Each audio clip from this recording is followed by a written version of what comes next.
हमारे टाउन में एक एयरपोर्ट बन रहा था जिस पर डेमोलिशन ऑफिस के स्टाफ घर घर जाकर मेजरमेंट करते हैं ताकि हाउसेस के कंपेंसेशन को लेकर नेगोशिएशन किया जा सके। लेकिन मैं पूरे 3 महीने तक इंतजार करता रहता हूं, फिर भी कोई भी मेरे दरवाजे पर नॉक नहीं करता है। जिसके बाद मुझे बाद में पता चलता है कि प्लानिंग मैप में मेरी जमीन को जानबूझकर रेड लाइन के बाहर ड्रॉ किया गया था। यह देखकर मैं गुस्से में सीधे मेयर के पास पहुंच जाता हूं, जिस पर वह मुझे ठंडे अंदाज में कहता है कि प्लान शुरू से ही ऐसा था। यह सुनकर मेरे सारे नेबर्स मेरा मजाक उड़ाने लगते हैं। अब तो तुम्हारा काम खत्म है, तुम जिंदगी भर उस टूटे हुए घर में ही फंसे रहोगे। यह सुनकर भी मैं एक शब्द नहीं बोलता हूं। इसके बाद मैं अपनी आधी जिंदगी की सेविंग्स निकाल लेता हूं और साथ ही लोन लेकर किसी तरह 10 मिलियन इकट्ठा करता हूं। फिर आधे साल बाद वही पुराना घर एक 10 फ्लोर बिल्डिंग में बदल जाता है, जिसके एंट्रेंस पर सिनेक्लाउड होटल का बड़ा साइन लटका होता है, जिस पर नॉन सी कस्टमर्स नॉट अलाउड लिखा हुआ बोर्ड पूरे एयरपोर्ट के आसपास की सबसे ज्यादा अटेंशन खींचने वाली चीज बन जाता है। जब एयरपोर्ट कंस्ट्रक्शन की खबर फैलती है तब हमारा अनिंग टाउन नाम का प्लेस पहले जैसा शांत नहीं रह पाता है, जिसके बाद कंपेंसेशन और रिसेटलमेंट हाउसिंग टाउन के लोगों के बीच हमेशा चर्चा का टॉपिक बना रहता है। व्हाइट वंस जिन पर डेमोलिशन ऑफिस लिखा हुआ होता है वे टाउन की कच्ची सड़कों पर लगातार आती जाती रहती हैं। वहीं स्टाफ हाथों में टेप मेजर और नोटबुक्स लेकर घर घर जाते हैं, मेजरमेंट करते हैं, रजिस्ट्रेशन करते हैं और नेगोशिएशन भी करते रहते हैं। मेरा घर टाउन के सबसे ईस्ट साइड में बना हुआ थोड़ा पुराना 2 स्टोरी बिल्डिंग होता है। मेरे पेरेंट्स बहुत पहले गुजर चुके थे, जिसके बाद घर में सिर्फ मैं अकेला ही बचा था। उस दिन डेमोलिशन ऑफिस की कार मेरे घर के सामने से बिना रुके निकल जाती है, जिस पर मैं सोचता हूं कि शायद उन्होंने वेस्ट साइड से मेजरमेंट शुरू किया होगा और अभी मेरी बारी नहीं आई है। इसके बाद सबसे पहले नेबर आंटली डील फाइनल करती है। लोगों का कहना होता है कि उसे काफी बड़ा कंपेंसेशन मिला है, जिस वजह से उसके चेहरे की मुस्कान रुकने का नाम नहीं लेती है। जब भी वह मुझे देखती है तब जोर से पूछती है, ए किंग, तुम्हारे घर की बारी भी जल्दी आने वाली होगी, है ना? यह सुनकर मैं बस हल्का सा स्माइल करता हूं और सिर हिला देता हूं। पहले महीने के अंदर ही टाउन के ईस्ट वाले रेजिडेंट्स भी एक एक करके कॉन्ट्रैक्ट्स साइन करने लगते हैं। फिर धीरे धीरे पूरे टाउन की वॉल्स पर लाल रंग से डेमोलिश्ड लिखा जाने लगता है, लेकिन सिर्फ मेरी वॉल ही डल ग्रे और बिल्कुल साफ बनी रहती है। यह देखकर मैं अंदर ही अंदर पैनिक करने लगता हूँ। फिर 2 महीने और गुजर जाते हैं और टाउन की ज्यादातर फैमिलीज वहां से मूव कर चुकी होती हैं। यह देखकर मेरे दिल में एक अशुभ फीलिंग फैलने लगती है, जिसके बाद मैं सीधे टाउन हॉल पहुंचता हूं और मेयर जोंग डेटन को ढूंढता हूं। वह उस समय किसी से फोन पर बात कर रहा होता है। जैसे ही मैं डोर खोलकर अंदर जाता हूं, वह बस इरिटेट होकर अपनी आईलिड्स उठाता है और पूछता है, क्या बात है? जिस पर मैं आगे बढ़कर पूछता हूं, मेयर जोंग, मैं एयरपोर्ट डेमोलिशन के बारे में पूछना चाहता हूं। हमारे घर को अभी तक क्यों छोड़ा गया है? यह सुनकर वह फोन नीचे रखता है, ड्रॉअर से एक बड़ा प्लानिंग मैप निकालता है और उसकी तरफ इशारा करते हुए कहता है, खुद देख लो। मैं मैप के पास झुककर देखता हूं और उसी पल मेरा दिल भारी हो जाता है। प्लानिंग मैप में बनी हुई रेड डेमोलिशन लाइन किसी शार्प ब्लेड की तरह बिल्कुल मेरे कोर्टयार्ड वॉल के किनारे से गुजर रही होती है, जबकि मेरा छोटा सा घर उस रेड लाइन के बाहर अकेले छूटे किसी आइलैंड जैसा दिखाई देता है। मैं उस रेड लाइन को घूरते हुए कांपती आवाज में पूछता हूँ, ये क्या है? क्या यहाँ कोई मिस्टेक हुई है? जिस पर जोंग डेटा बर्फ जैसे ठंडे टोन में जवाब देता है, कोई मिस्टेक नहीं हुई है, प्लान शुरू से ऐसा ही सेट किया गया है और अब इसमें कुछ नहीं हो सकता। लेकिन मैं खुद को रोक नहीं पाता और फिर पूछ बैठता हूँ, लेकिन पूरे टाउन को डेमोलिश किया जा रहा है, फिर सिर्फ हमारे घर को जानबूझकर बाहर क्यों रखा गया? यह सुनकर जोंग डेटा की आवाज अचानक तेज हो जाती है और उसमें एक ब्यूरोक्रेटिक अथॉरिटी साफ महसूस होती है। वह कहता है, मैंने कहा ना, ये ऊपर के एक्सपर्ट्स का फैसला है, इसमें मैं क्या कर सकता हूँ? मुझे मीटिंग के लिए जाना है, तुम अब वापस जाओ। इतना कहने के बाद वह सीधे ऑफिस से बाहर निकल जाता है। जैसे ही मैं अपने घर के अंदर कदम रखता हूँ तभी मेरी मुलाकात आंटली से होती है, जो मूवर्स को डायरेक्शन देते हुए अपना फर्नीचर ट्रक में लोड करवा रही होती है। मुझे टूटा हुआ देखकर उसके चेहरे पर एक अजीब सेटिस्फैक्शन दिखाई देता है, जिस पर वह मुस्कुराते हुए पूछती है, आकिंग, पूछने गए थे? यह सुनकर भी मैं कुछ नहीं बोलता हूँ। मेरी साइलेंस देखकर वह होंठ मोड़ते हुए कहती है, मैंने पहले ही कहा था, तुम्हारी लोकेशन बहुत ऑकवर्ड जगह पर है। एयरपोर्ट बन रहा है और तुम्हारा घर बस एज पर पड़ता है। इतना भी रास्ते में नहीं आता कि उसे डेमोलिश करके कंपेंसेशन दिया जाए। तभी दूसरा नेबर भी वहां आ जाता है और मजाक उड़ाते हुए कहता है, अरे वाह, अब तो बढ़िया है, पूरे टाउन में सिर्फ तुम्हारा फैमिली ही इस टूटे हुए घर में जिंदगी भर फंसा रहेगा। चारों तरफ एयरपोर्ट होगा और एयरप्लेन्स का नॉइजेस तुम्हें पागल कर देगा। यह सुनकर आंट ली और जोर से हंसने लगती है और कहती है, सही कहा, जब हम सब सिटी के नए अपार्टमेंट्स में रहेंगे तब आकिंग यहाँ एयरप्लेन एग्जॉस्ट सूंघता रहेगा। उनकी कड़वी हंसी मेरे कानों में सुई की तरह चुभती रहती है, लेकिन फिर भी मैं उनसे आर्ग्यू नहीं करता हूँ। मैं बस धीरे से सिर उठाकर उस छोटे से घर को देखता हूँ जिसमें मैं बड़ा हुआ था। आखिरकार मूविंग ट्रक्स वहां से निकल जाते हैं और मैं खाली सड़क पर अकेला खड़ा रह जाता हूँ, जिसके बाद मैं अपना फोन निकालता हूँ और एक कॉल करता हूँ। हेलो, मैं एकिंग बोल रहा हूँ। जिस पर दूसरी तरफ से सुआन की जेंटल आवाज आती है। वह कंफ्यूज्ड होकर पूछती है, आकिंग अचानक मुझे कॉल कैसे किया? मैं कुछ देर सोचने के बाद कहता हूँ, मुझे लोन के बारे में तुमसे कंसल्ट करना है। सुआन मेरी चाइल्डहुड फ्रेंड होती है। उसने कॉलेज में फाइनेंस पढ़ा था और अब सिटी के एक बैंक में अकाउंट मैनेजर की जॉब करती है। मेरी बात सुनते ही वह शॉक्ड होकर पूछती है, लोन? आचिंग क्या हुआ? सब ठीक है ना? क्या ना? जिस पर मैं शांत आवाज में जवाब देता हूँ, कुछ नहीं हुआ, मैं बस अपने पुराने घर को रेनोवेट करना चाहता हूँ। यह सुनकर सुआन और भी ज्यादा कंफ्यूज्ड हो जाती है। वह कहती है, रेनोवेट? मैंने सुना है तुम्हारे टाउन में एयरपोर्ट बन रहा है, वहां तो सब डेमोलिश हो रहा है ना? जिस पर मैं उसे पूरी सिचुएशन ब्रीफली एक्सप्लेन करता हूँ। मेरा घर डेमोलिशन जोन में नहीं आता है। कुछ देर तक फोन पर साइलेंस छा जाता है। फिर सुआन हल्के गुस्से में कहती है, ये तो साफ बलिंग है। कोई जोनिंग मैप इतनी परफेक्टली कोइंसिडेंस से तुम्हारे घर को कैसे छोड़ सकता है? मैं शांत आवाज में जवाब देता हूँ, अब ये कोइंसिडेंस था या नहीं इससे फर्क नहीं पड़ता।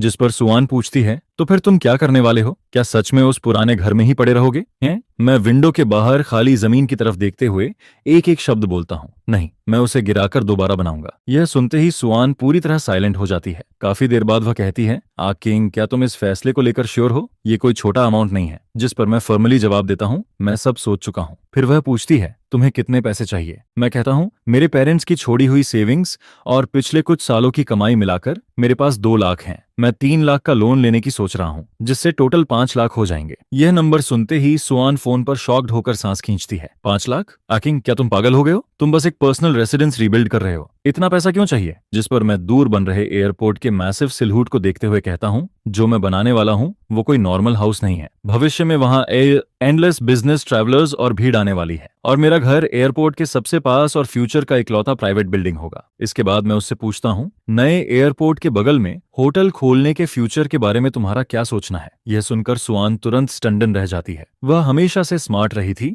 इसलिए मेरी इंटेंशन तुरंत समझ जाती है। फिर शॉक्ड होकर कहती है, होटल? तुम होटल खोलना चाहते हो? आखिर ये बहुत बड़ा स्टेप है। क्या तुम्हें बिजनेस चलाना आता है? क्या तुम्हारे पास कनेक्शंस हैं? इसमें रिस्क बहुत ज्यादा है। उसकी चिंता सुनकर मैं उससे वापस पूछता हूँ, ज्यादा रिस्की क्या है? ये करना या फिर उस अनवांटेड टूटे हुए घर को पकड़कर बैठे रहना और एयरप्लेन्स के नॉइजेस के बीच धीरे धीरे उसे सड़ते हुए देखना? मेरी बात सुनकर सुआन चिंता भरे टोन में कहती है, लेकिन 3 लाख कोई छोटा अमाउंट नहीं है, और मॉर्गेज के लिए तुम्हारे पुराने घर की अप्राइसल शायद इनफ भी ना हो। ऊपर से तुम्हारे पास इनकम प्रूफ भी नहीं है। लेकिन उसके बोलने से पहले ही मैं उसे बीच में रोक देता हूँ। मुझे पता है, इसलिए तो मैं तुम्हारे पास आया हूँ। तुम प्रोफेशनल हो, मेरे लिए कोई रास्ता निकालो। असल में मुझे भी पता होता है कि मैं उसके लिए चीजें मुश्किल बना रहा हूँ, लेकिन मेरे पास और कोई रास्ता नहीं बचा था, क्योंकि यही मेरी फेट बदलने का इकलौता मौका होता है जिसे मैं पकड़ सकता था। जिस पर सुआन लंबी सांस छोड़ते हुए कहती है, आकिंग तुम पहले जैसे ही हो। जब तक चुप रहते हो सब ठीक रहता है, लेकिन जैसे ही बोलते हो लोगों की जान निकाल देते हो। फिर वह आगे कहती है, ऐसा करो, कल अपने प्रॉपर्टी डीड और बाकी डॉक्यूमेंट्स लेकर मेरे ऑफिस आ जाओ। मैं तुम्हारी फाइल्स चेक करके देखती हूँ कि हम कौन कौन से चैनल्स यूज कर सकते हैं। जिस पर सुआन आगे कहती है,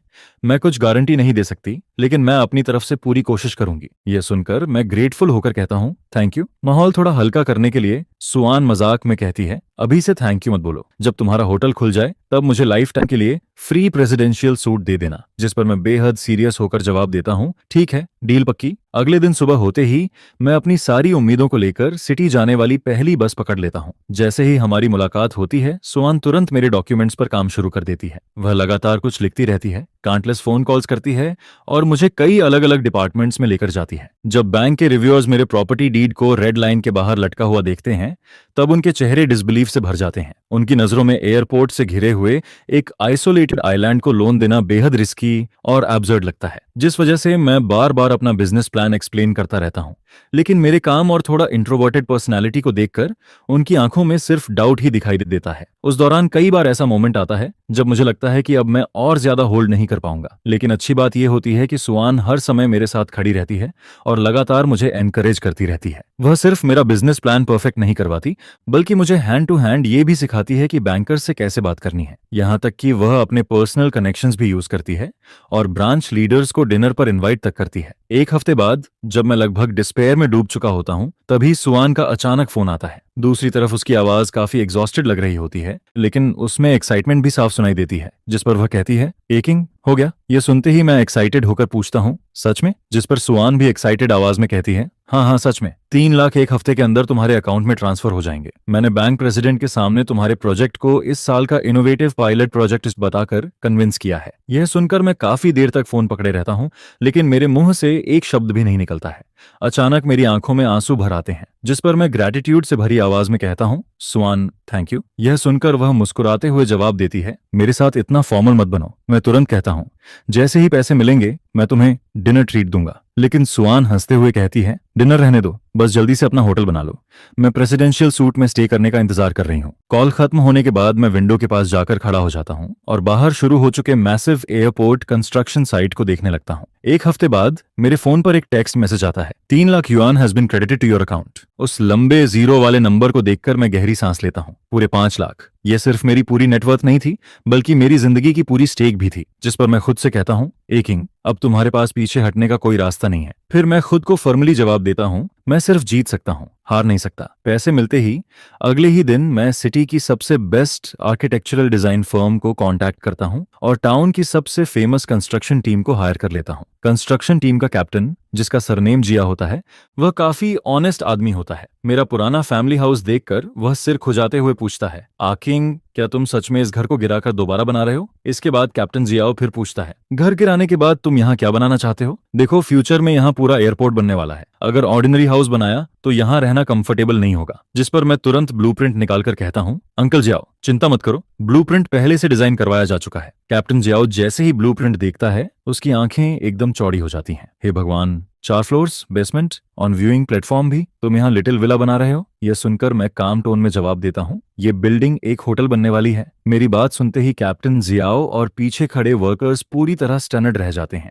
उनके एक्सप्रेशंस बिल्कुल वैसे ही होते हैं जैसे उस समय बैंक स्टाफ के थे। जिस पर कैप्टन जिया डाउटफुल होकर पूछता है, आकिंग, तुम मजाक तो नहीं कर रहे? इस सुनसान जगह के बीच होटल खोलोगे? मैं दूर धूल भरे मैदान की तरफ इशारा करते हुए कहता हूँ, फ्यूचर में ये जगह सुनसान नहीं रहने वाली। देख रहे हो, यही एनिंग टाउन की सबसे लाइवली जगह बनेगी। यह सुनकर कैप्टन जिया कुछ देर साइलेंट हो जाता है। वह पहले मेरी डिटरमिन्ड आंखों को देखता है, फिर काफी देर तक ब्लूप्रिंट को घूरता रहता है। इसके बाद वह दोबारा मेरे घर की लोकेशन की तरफ देखता है और धीरे धीरे उसकी आंखों का नजरिया बदलने लगता है। अचानक वह अपनी थाई पर हाथ मारते हुए एक्साइटेड होकर कहता है, अब समझ आया, तुम सच में बहुत स्मार्ट हो। इसे कहते हैं अपॉर्चुनिटी को पकड़ना। फिर वह एक्साइटमेंट में आगे कहता है, दूसरों को यह जगह डेड एंड लग सकती है, लेकिन अगर तुमने यहाँ सच में होटल बना लिया तो ये ट्रेजर लैंड बन जाएगी। प्लेन से उतरने वाले लोग थके हुए होंगे, ऐसे में हर कोई सबसे पहले आराम करने की जगह ढूंढेगा और आंख खोलते ही सबसे पहले उन्हें तुम्हारा होटल दिखाई देगा। यह देखकर मुझे थोड़ा सरप्राइज होता है कि अंकल जियाओ ने मेरी आइडिया को इतनी जल्दी समझ लिया।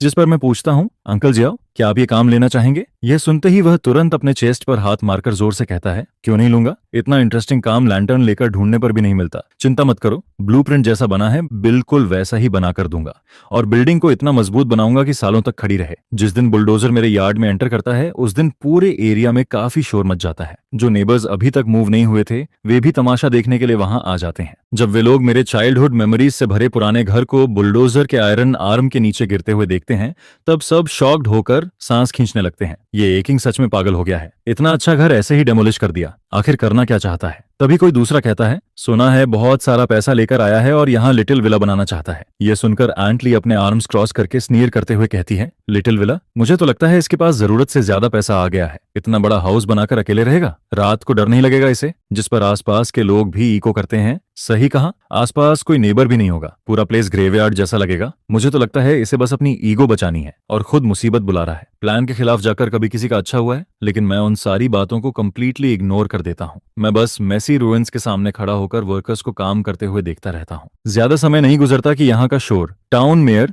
जोंग डेटा तक पहुंच जाता है। वह अपनी कार की विंडो नीचे करके दूर से मुझे देखने लगता है। शायद उसने उम्मीद नहीं की थी कि मैं उसके पास रोने या रिक्वेस्ट करने नहीं जाऊंगा, बल्कि इतना बड़ा कमिशन खड़ा कर दूंगा। इसके बाद जोंग डेटान कार की विंडो से जोर से चिल्लाता है, जीन, आकिंग। जिस पर मैं उसके पास जाकर पूछता हूँ, क्या बात है? वह सस्पिशियस टोन में पूछता है, तुम ये क्या कर रहे हो? हाउस रेनोवेट कर रहे हो? मैं जवाब देता हूँ, लेकिन वह तुरंत फिर पूछता है, क्या रेनोवेशन के लिए पूरा हाउस गिराना पड़ता है? तुम रीबिल्डिंग कर रहे हो? क्या तुम्हारे पास अप्रूवल डॉक्यूमेंट्स हैं? जिस पर मैं सीधे डॉक्यूमेंट्स निकालकर दिखा देता हूँ। यह देखकर जोंग डेटाइन बिल्कुल एक्सपेक्ट नहीं करता कि मेरे पेपरवर्क इतने कंप्लीट होंगे। उसका चेहरा तुरंत अगली हो जाता है। वह डॉक्यूमेंट्स वापस मेरी तरफ फेंकते हुए डेंजरस टोन में कहता है, मैं तुम्हें वार्निंग दे रहा हूँ, ज्यादा स्मार्ट बनने की कोशिश मत करो। एयरपोर्ट कंस्ट्रक्शन एक मेजर प्रोजेक्ट है। अगर तुमने कंस्ट्रक्शन में प्रॉब्लम क्रिएट की या इलीगल बिल्डिंग बनाई तो मुझसे बुरा कोई नहीं होगा। जिस पर मैं डॉक्यूमेंट समेटते हुए उसकी आंखों में सीधा देखकर कहता हूँ, चिंता मत कीजिए, मेरा हर काम लॉ के अंदर है। मैं किसी के रास्ते में नहीं आऊंगा और उम्मीद करता हूं कि कोई मेरे रास्ते में भी नहीं आएगा। शायद जोंग डेटा ने कभी मुझे इतना टफ स्टैंस लेते हुए नहीं देखा था।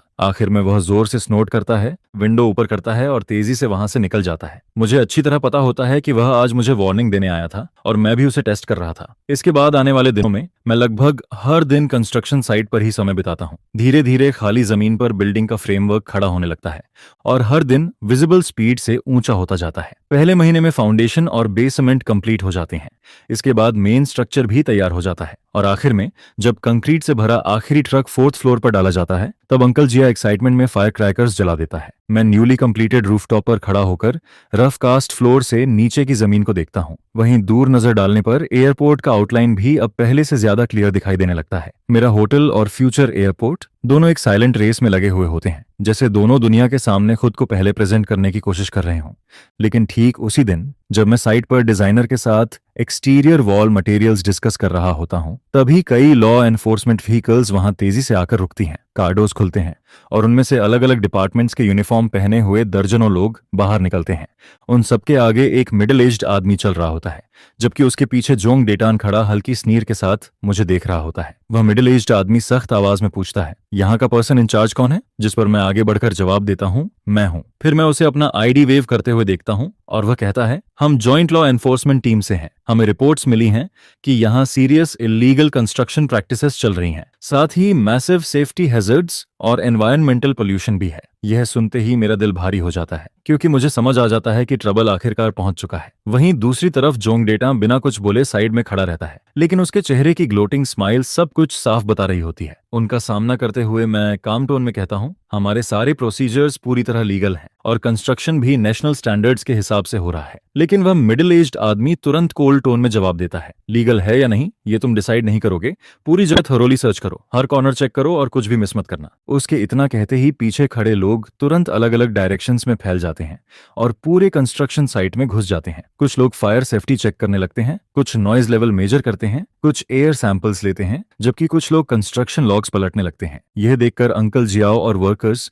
पूरी तरह डम्फाउंडेड रह जाते हैं। वे आगे बढ़कर आर्ग्यू करना चाहते हैं, लेकिन मैं उन्हें रोक देता हूं, जिस पर मैं धीरे से कहता हूं, उन्हें चेक करने दो, क्योंकि मुझे अच्छी तरह पता होता है कि यह सब जोंग डेटा का रिवेंज था और जितना ज्यादा वह ऐसा करेगा उतना ही हमें पैनिक नहीं करना चाहिए। पूरा आफ्टरनून मेरा कंस्ट्रक्शन साइट लगभग स्टैंड स्टिल पर चला जाता है। इस दौरान लगातार छोटी छोटी निटपिकिंग होती रहती है। यहाँ रिबार स्पेसिंग गलत लग रही है, रूलर लाओ और मेजर करो। तुम्हारे डस्ट कंट्रोल मेजर्स इनएडिक्वेट हैं, फाइन लगेगा। कैफेटेरिया का हेल्थ परमिट कहाँ है? मैं नोटिस करता हूँ कि जोंग डेटा बार बार उस मिडिल एज्ड आदमी के कान में कुछ व्हिस्पर करता रहता है और फिर दोनों मेरी तरफ मैलिशियस नजरों से देखने लगते हैं। लेकिन पूरे समय मैं साइलेंस मेंटेन करता हूँ और बस अपने फोन से उनकी हर मूवमेंट और हर चेहरे को क्लियरली रिकॉर्ड करता रहता हूँ। जब सनसेट होने वाला होता है तब तक वे लोग प्रैक्टिकली पूरे साइट को उलट पुलट चुके होते हैं। आखिर में वे सब इकट्ठा होते हैं और वह मिडिल एज्ड आदमी मजबूरी भरे टोन में कहता है, आज आफ्टरनून की डिटेल्ड इंस्पेक्शन के बाद आपकी साइट बेसिकली स्टैंडर्ड्स मीट करती है। यह बात वह साफ रिलैक्वांस के साथ बोलता है और यह सुनकर आखिरकार मेरे दिल को थोड़ी राहत मिलती है, क्योंकि जिस दिन मैंने होटल बनाने का फैसला लिया था उसी दिन से मैंने हर डिटेल को एक्सट्रीम लेवल तक परफेक्ट रखा था। मैंने सबसे बेस्ट सुपरविजन कंपनी हायर की थी और हर बैच मटेरियल के लिए सर्टिफिकेट ऑफ कंफर्मिटी भी कंपलसरी रखा था। कंस्ट्रक्शन का हर स्टेप स्ट्रिक्टली ब्लूप्रिंट के हिसाब से फॉलो किया गया था। मेरा गोल शुरू से सिर्फ एक फ्लॉलेस स्ट्रक्चर बनाना था जिसमें कोई भी फॉल्ट आउट ना निकाल सके। यह देखकर जोंग डेटा का चेहरा और अगली हो जाता है। शायद उसने एक्सपेक्ट नहीं किया था कि मेरे जैसा 20s का यंग आदमी इतनी फ्लॉलेसली काम करेगा। लेकिन तभी वह मिडिल एज्ड आदमी अचानक टोन बदलते हुए कहता है, लेकिन क्योंकि आपकी साइट की एयरपोर्ट प्रोजेक्ट के बिल्कुल पास है, सिचुएशन स्पेशल हो जाती है। इसलिए सेफ्टी इंश्योर करने के लिए हमने फैसला लिया है कि आपकी कंस्ट्रक्शन को एक हफ्ते के लिए हल्ट किया जाएगा ताकि कॉम्प्रिहेंसिव सेल्फ इंस्पेक्शन हो सके। यह सुनते ही अंकल जियाओ खुद को रोक नहीं पाता और गुस्से में चिल्ला उठता है, किस आधार पर? यहाँ कोई प्रॉब्लम ही नहीं है, फिर वर्क हल्ट क्यों होगा? जिस पर वह मिडिल एज्ड आदमी तुरंत सख्त चेहरा बनाकर कहता है, ये ऑन मर्डर है, अगर कंप्लाई नहीं किया तो कंस्ट्रक्शन परमिट रिवोक कर दिया जाएगा। लेकिन उसके ग्रीसी और एरोगेंट चेहरे को देखते हुए मैं कामली कहता हूँ, मेयर जोंग, मेरे पास municipal housing bureau, fire department और एनवायरमेंटल प्रोटेक्शन ब्यूरो के सभी लीडर्स के फोन नंबर्स हैं और मैंने अभी जो वीडियो रिकॉर्ड किया है उसे मैंने अपने एक दोस्त को भी भेज दिया है। वह प्रोविंशियल मीडिया में काम करता है। इसके बाद मैं उसकी आंखों में देखकर पूछता हूँ, आपको क्या लगता है अगर मैं उन्हें आज आफ्टरनून यहाँ जो कुछ हुआ सब डिटेल में बता दूं तो क्या होगा? फिर मैं शांत आवाज में आगे कहता हूँ, मैं बस एक ऑर्डिनरी सिटीजन हूँ जो अपने घर को प्रोटेक्ट करने की कोशिश कर रहा है। मेरे पास पावर नहीं है, इन्फ्लुएंस नहीं है, इसलिए खुद को बचाने के लिए मुझे यही क्लैमी तरीका अपनाना पड़ा। यह सुनते ही उसके चेहरे की स्माइल तुरंत फ्रीज हो जाती है। वह शौक में मुझे घूरने लगता है, जैसे उसे यकीन ही नहीं हो रहा हो। शायद उसने कभी इमेजिन भी नहीं किया था कि जिस ऑर्फन को वह वीक और इजी टारगेट समझता था, उसके पास ऐसा ट्रम्प कार्ड भी हो सकता है। इसी बीच वह मिडिल एज्ड आदमी भी एटमॉस्फेयर में कुछ गलत फील कर लेता है और जल्दी से मेयर जोंग के पास जाकर पूछता है, अब क्या करें? ये देखकर जोंग डेटा ने मुझे फियरली ग्लेयर करता है, फिर दांत पीसते हुए कहता है, इन्हें कंस्ट्रक्शन कंटिन्यू करने दो। इतना कहने के बाद वह बिना पीछे देखे कार में बैठ जाता है और अपने साथ उन सारे सो कॉलर्ड लॉ एनफोर्समेंट ऑफिसर्स को लेकर वहां से जल्दी निकल जाता है। उनके जाते ही कंस्ट्रक्शन साइट पर इंस्टेंटली चीयर्स गूंजने लगते हैं। अंकल जियाओ और वर्कर्स सभी मुझे थम्स अप देते हैं और कहते हैं, आकिंग कमाल कर दिया। लेकिन असल में सिर्फ मुझे पता होता है कि मैंने जो अभी कहा था वह आधा सच और आधा झूठ था। मैंने वीडियो तो सच में रिकॉर्ड किया था, लेकिन मीडिया वाला फ्रेंड पूरी तरह फेक था। मैं बस इस बात पर बेट लगा रहा था कि जोंग डेटांग गिल्टी कॉन्शियंस की वजह से चीजों को ज्यादा बड़ा नहीं होने देगा, और मैं वो बेट जीत जाता हूं। लेकिन साथ ही मुझे यह भी पता होता है कि वह इतनी आसानी से हार मानने वाला नहीं है। जिस पर मैं दूर सिटी लाइट्स को देखते हुए अपना फोन निकालता हूं। हेलो स्वान। फिर मैं हैवी टोन में कहता हूं, मुझे लगता है मैं बहुत बड़े ट्रबल में फंस चुका हूं। स्वान मेरी पूरी बात पेशेंटली सुनती रहती है। आफ्टरनून में जो कुछ हुआ था वह सब सुनने के बाद काफी देर तक साइलेंस छाया रहता है, जिस पर मैं थोड़ा हेजिटेंट होकर पूछता हूं, हेलो स्वान, क्या तुम अभी भी लाइन पर हो? उसकी आवाज काफी टायर्ड लग रही होती है, लेकिन साथ ही काम भी। वह धीरे से कहती है, मैं हूं, पहले पैनिक मत करो। जिस पर मैं जवाब देता हूं, मैं पैनिक नहीं कर रहा, मैं बस जानना चाहता हूं कि अब मुझे आगे क्या करना चाहिए। यह सुनकर सुआन दूसरी तरफ से एनालाइज करते हुए कहती है, अगर तुम उसके टेरिटरी में जाकर सीधे उससे भिड़ोगे तो हमेशा डिसएडवांटेज में रहोगे। हमें अप्रोच बदलनी होगी। मैं तुरंत पूछता हूं, कैसी अप्रोच? जिस पर सुआन कहती है, आर्ट ऑफ वॉर में कहा गया है, बैटल में डायरेक्टली एंगेज करो, लेकिन जीत सरप्राइजर से हासिल करो। फिर वह आगे समझाती है, अभी तुम्हारे सारे प्रोसीजर्स लीगल और कंप्लायंट हैं, यही तुम्हारा डायरेक्ट एंगेजमेंट है। जुंग दातिन तुम्हें फॉल्ट्स ढूंढना चाहता है, लेकिन ढूंढ नहीं पा रहा, इसलिए वह अंडरहैंडेड टैक्टिक्स यूज कर रहा है। अब हमें ऐसा सरप्राइज अटैक करना होगा जिसकी उसे बिल्कुल उम्मीद ना हो। मैं सुआन की एनालिसिस को क्वाइटली सुनता रहता हूं और धीरे धीरे मेरे क्योटिक थॉट्स क्लियर होने लगते हैं। जिस पर मैं पूछता हूं, ये सरप्राइज अटैक क्या है? सुआन एक एक शब्द पर जोर देते हुए जवाब देती है, earning international airport project itself. यह सुनकर मैं कुछ पल के लिए स्टंट रह जाता हूं। फिर वह आगे कहती है, तुम्हारे फ्यूचर होटल की कोर कॉम्पिटिटिवनेस क्या है? उसकी यूनिक ज्योग्राफिकल लोकेशन और एयरपोर्ट से जीरो डिस्टेंस। इसलिए अब तुम्हें सिर्फ अर्निंग टाउन की इस छोटी सी जमीन तक खुद को लिमिट नहीं रखना चाहिए और न ही जोंग डेटा जैसे जंपिंग क्लाउन पर फोकस करना चाहिए। वह सीरियस टोन में आगे कहती है, तुम्हें अपना पर्सपेक्टिव एयरपोर्ट प्रोजेक्ट के लेवल तक उठाना होगा। तुम्हें ऐसा तरीका ढूंढना होगा जिससे एयरपोर्ट प्रोजेक्ट टीम तुम्हें अपना आदमी समझने लगे। सुआन की बातें किसी लाइटनिंग बोल्ट की तरह मेरे दिमाग में गिरती हैं और मेरी आंखों के सामने छाया फॉग इंस्टेंटली क्लियर होने लगता है। आखिरकार मुझे समझ आता है कि जोंग डेटा ने मुझे इतनी रेकलेसली बुली क्यों कर पा रहा था, क्योंकि उसकी नजरों में मैं सिर्फ एक वीक आइसोलेटेड इंडिविजुअल था। लेकिन अगर मैं खुद को एयरपोर्ट जैसे मैसिव एंटिटी के साथ टाई कर दूं, तब जोंग डेटन को मुझे छूने से पहले कंसीक्वेंसेस के बारे में सोचना पड़ेगा। लेकिन फिर भी मैं कंफ्यूज्ड होकर पूछता हूं, लेकिन मैं खुद को उनसे कनेक्ट कैसे करूं? एयरपोर्ट प्रोजेक्ट प्रोविंशियल और म्यूनिसिपल लेवल का की इनिशिएटिव है। वहां के लीडर्स बहुत हाई रैंकिंग हैं। मैं तो उनके पास पहुंच भी नहीं सकता। यह सुनकर सुआन हल्का चकल करती है और कहती है, किसने कहा कि तुम्हें सीधे टॉप लीडर्स तक पहुंचना है? फिर वह पूछती है, ए किंग, क्या तुम अपना सबसे बड़ा एडवांटेज भूल गए? मैं कंफ्यूज्ड होकर पूछता हूं, मेरा एडवांटेज? जिस पर सुआन जल्दी से एक्सप्लेन करती है, तुम्हारा कंस्ट्रक्शन साइट अभी अर्निंग टाउन की वो अकेली जगह है जहां एयरपोर्ट साइट के अलावा इतने सारे वर्कर्स इकट्ठा हैं। एयरपोर्ट साइट पर हजारों वर्कर्स होंगे। वे अपना खाना कहाँ खाते हैं, अकोमोडेशन कैसे मैनेज करते हैं, डेली स्पेंडिंग कहाँ करते हैं? फिर वह आगे कहती है, जहां तक मुझे पता है, कंस्ट्रक्शन जल्दी खत्म करने के लिए वहां क्लोज्ड ऑफ मैनेजमेंट लागू किया गया है। वर्कर्स की जिंदगी काफी बोरिंग और इनकन्वीनियंट हो चुकी होगी और तुम उनके बिल्कुल पास हो। जैसे ही मैं यह सुनता हूं, मुझे तुरंत उसकी बात समझ आ जाती है। जिस पर मैं जल्दी से पूछता हूं, तुम कहना चाहती हो कि मुझे उनके साथ बिजनेस करना चाहिए? यह सुनकर सुआन की आवाज में एक्साइटमेंट आ जाती है। वह कहती है, सिर्फ बिजनेस नहीं, ये तुम्हारा एयरपोर्ट प्रोजेक्ट में घुसने का सबसे बेस्ट मौका है। तुम अपने करंट साइट का यूज करके टेम्पररी लाइफस्टाइल सर्विस एरिया बना सकते हो, जैसे कन्वीनियंस स्टोर, फूड स्टॉल या ओपन एयर सिनेमा। इसमें इन्वेस्टमेंट ज्यादा नहीं लगेगा, लेकिन एयरपोर्ट वर्कर्स की अर्जेंट नीड्स तुरंत सॉल्व हो जाएंगी। फिर वह सीरियस टोन में आगे कहती है, तुम सिर्फ गुड्स प्रोवाइड नहीं करोगे, तुम कन्वीनियंस कन्वीनियंस और केयर प्रोवाइड करोगे और जब हजारों वर्कर्स तुम्हारे काम को अप्रिशिएट करने लगेंगे, तब सोचो एयरपोर्ट कंस्ट्रक्शन लीडर्स तुम्हें कैसे देखेंगे। इसके बाद वह खुद ही जवाब देती है। वे तुम्हें एक विजनरी और रिस्पॉन्सिबल पार्टनर की तरह देखेंगे,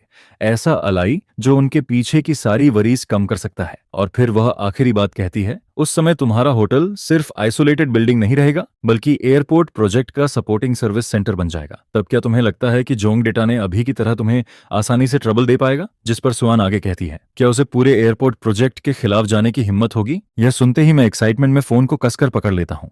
मेरे हाथ हल्के कांपने लगते हैं और काफी देर तक मेरे मुंह से एक शब्द भी नहीं निकलता है। फिर मैं धीरे से कहता हूँ, सुआन, तुम सच में जीनियस हो। यह सुनकर सुआन हल्का स्माइल करते हुए जवाब देती है, मैं जीनियस नहीं हूँ, आइडिया तो तुम्हारा ही था। जो इंसान एयरपोर्ट के बिल्कुल पास होटल बनाने के बारे में सोच सकता है, वह कोई फूल नहीं हो सकता। इसके बाद सुआन मुझे रिमाइंड करवाती है, तुम्हें ये सब जितना जल्दी हो सके शुरू करना होगा। जंग डेटा ने अगला मूव करे उससे पहले हमें अपने सरप्राइज ट्रूप्स डिप्लॉय करने होंगे। जिस पर मैं तुरंत पूछता हूँ, तो मुझे क्या करना चाहिए? सुआन कहती है, अंकल जियाओ को ढूंढो, उसके पास वर्कर्स भी हैं और स्किल्स भी। टेम्परेरी शेड बनाना और फूड स्टॉल शुरू करना उसके लिए पीस ऑफ केक होगा। फिर वह आगे कहती है, सप्लाईज के लिए तुम सीधे सिटी के होलसेल मार्केट को कांटेक्ट कर सकते हो।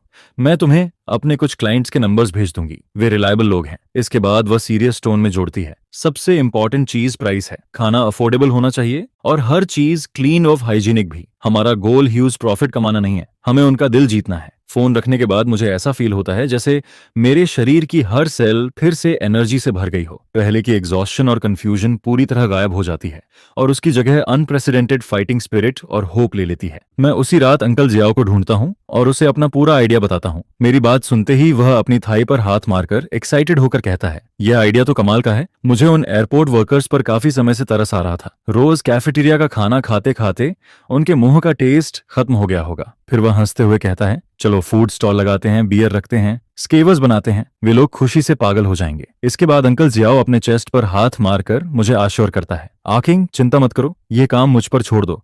कल ही मैं लोगों को लेकर तुम्हारे लिए जमीन लेवल करवाता हूँ। 3 दिन के अंदर बिजनेस स्टार्ट कर देंगे। और सच में अंकल जियाओ की एग्जीक्यूशन मेरी एक्सपेक्टेशन से भी आगे निकल जाती है। सिर्फ 3 दिन बाद स्टील पाइप्स और कलर स्टील टाइल्स से बना हुआ एक बड़ा सा रूडिमेंट्री फूड कोर्ट शेप लेने लगता है। मैं उसका नाम गैस स्टेशन रखता हूँ, जिसका मतलब वर्कर्स को फ्यूल देना भी होता है और खुद को भी मोटिवेशन देना। वहीं दूसरी तरफ जो लोग सीक्रेटली हमें ऑब्जर्व कर रहे थे, वे पूरी तरह कंफ्यूज्ड हो जाते हैं, क्योंकि उन्हें लगा था कि हम होटल बना रहे हैं, लेकिन यहाँ तो टेंट्स और फूड स्टॉल्स तैयार हो रहे थे। जल्द ही गैस स्टेशन ऑफिशियली बिजनेस के लिए ओपन हो जाता है। उस दिन मैं छोटा सा ओपनिंग सेरेमनी भी रखता हूँ।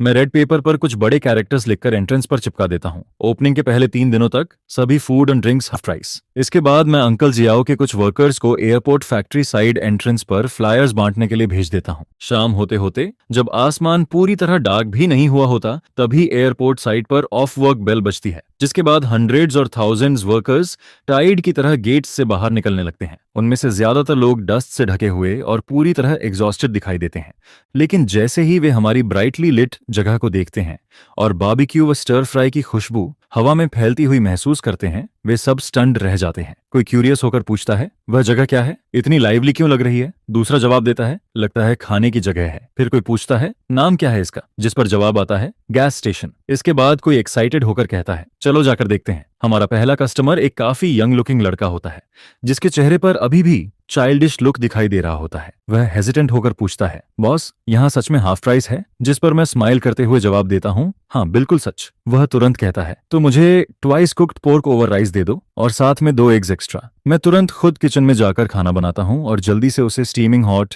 जेनरसली फील्ड राइस सर्व कर देता हूँ। वह यंग वर्कर उस माउंटेन जैसे पोर्क राइस को घूरने लगता है और उसकी आंखें चमक उठती हैं। जल्द ही दूसरा और तीसरा कस्टमर भी आने लगता है। सिर्फ आधे घंटे के अंदर पूरा गैस स्टेशन लोगों से भर जाता है। वर्कर्स ग्रुप्स में बैठते हैं, डिशेस ऑर्डर करते हैं, बियर के केसेस खोलते हैं और पूरे दिन साइट पर दबे हुए इमोशंस, अल्कोहल और गुड फूड के साथ बाहर निकलने लगते हैं। जो जगह पहले कंप्लीटली एम्प्टी और डेड साइलेंट थी, वही अब वाइब्रेंट नॉइज और लाइवली एटमॉस्फेयर से भर उठती है। वहीं अंकल जियाओ और उसके वर्कर्स भी एक टेबल पर बैठे बियर पीते पीते चेहरे तक लाल कर चुके होते हैं और यह मेरे पूरे प्लान का सक्सेसफुल फर्स्ट स्टेप बन जाता है। इसके बाद आने वाले दिनों में गैस स्टेशन का बिजनेस लगातार बूमिंग होने लगता है। धीरे धीरे मेरा गैस स्टेशन एयरपोर्ट वर्कर्स की बोरिंग कंस्ट्रक्शन साइट लाइफ का इकलौता कंफर्ट और पैराडाइजेस बन जाता है। लेकिन एक दिन कुछ लोग अचानक अंदर आते हैं। उन्हें देखते ही वहां खाना खा रहे वर्कर्स तुरंत फ्राउन करने लगते हैं, क्योंकि उनके एक्सप्रेशंस देखकर साफ पता चल रहा होता है कि वे ट्रबल क्रिएट करने आए हैं। जिस पर मैं बैक किचन से बाहर आता हूँ,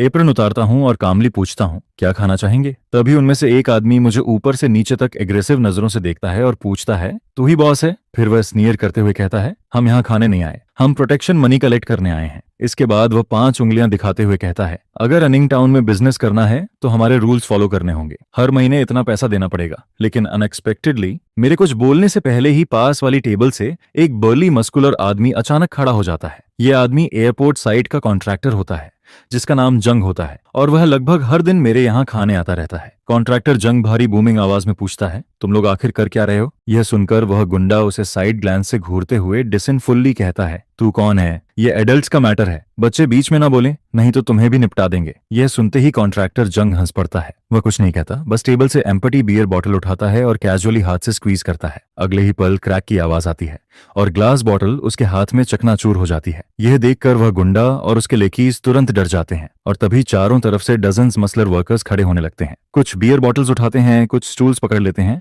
वे एक शब्द भी नहीं बोलते, लेकिन साइलेंटली जोंग और उसके लोगों को सराउंड कर लेते हैं। ये वर्कर्स अलग अलग प्लेसेस से आए हुए लोग होते हैं जो सालों से कंस्ट्रक्शन साइट्स पर मेहनत करते रहते हैं। भले ही वे ज्यादा एजुकेटेड ना हों, लेकिन उनके अंदर सबसे जेन्युइन ब्रदरहुड मौजूद होती है। और क्योंकि मैंने उन्हें गुड और अफोर्डेबल फूड दिया था, इसलिए वे नेचुरली मेरे लिए स्टैंड लेने को तैयार हो गए थे। वहीं जोंग और उसका गैंग, जो हमेशा सिर्फ ऑनेस्ट टाउन पीपल को बली करता आया था, उसने पहले कभी ऐसा सीन नहीं देखा था। जिस पर जोंग डर छिपाते हुए जोर से चिल्लाता है, क्या क्या करना चाहते हो तुम लोग? सुन लो, मेरा अंकल जंग डेटा है। यह सुनकर कॉन्ट्रैक्टर जेंग डिस्नेफुली थूकता है और कहता है, जंग डेटाउन तुम्हारा अंकल है तो तुम्हारा बाप कौन है? Z emperor. फिर वह कोल्ड टोन में कहता है, मार खाने से पहले यहां से निकल जाओ। जंग अभी भी कुछ हार्श वर्ड्स बोलना चाहता था, लेकिन आसपास लगातार बढ़ती क्राउड को देखकर उसका करेज पूरी तरह टूट जाता है। जिस पर वह अपने लेकीज के साथ जल्दी से पीछे हटता है और चिल्लाता है, चलो यहां से। अगले ही पल पूरे क्राउड में जोरदार लाफ्टर गूंज उठती है।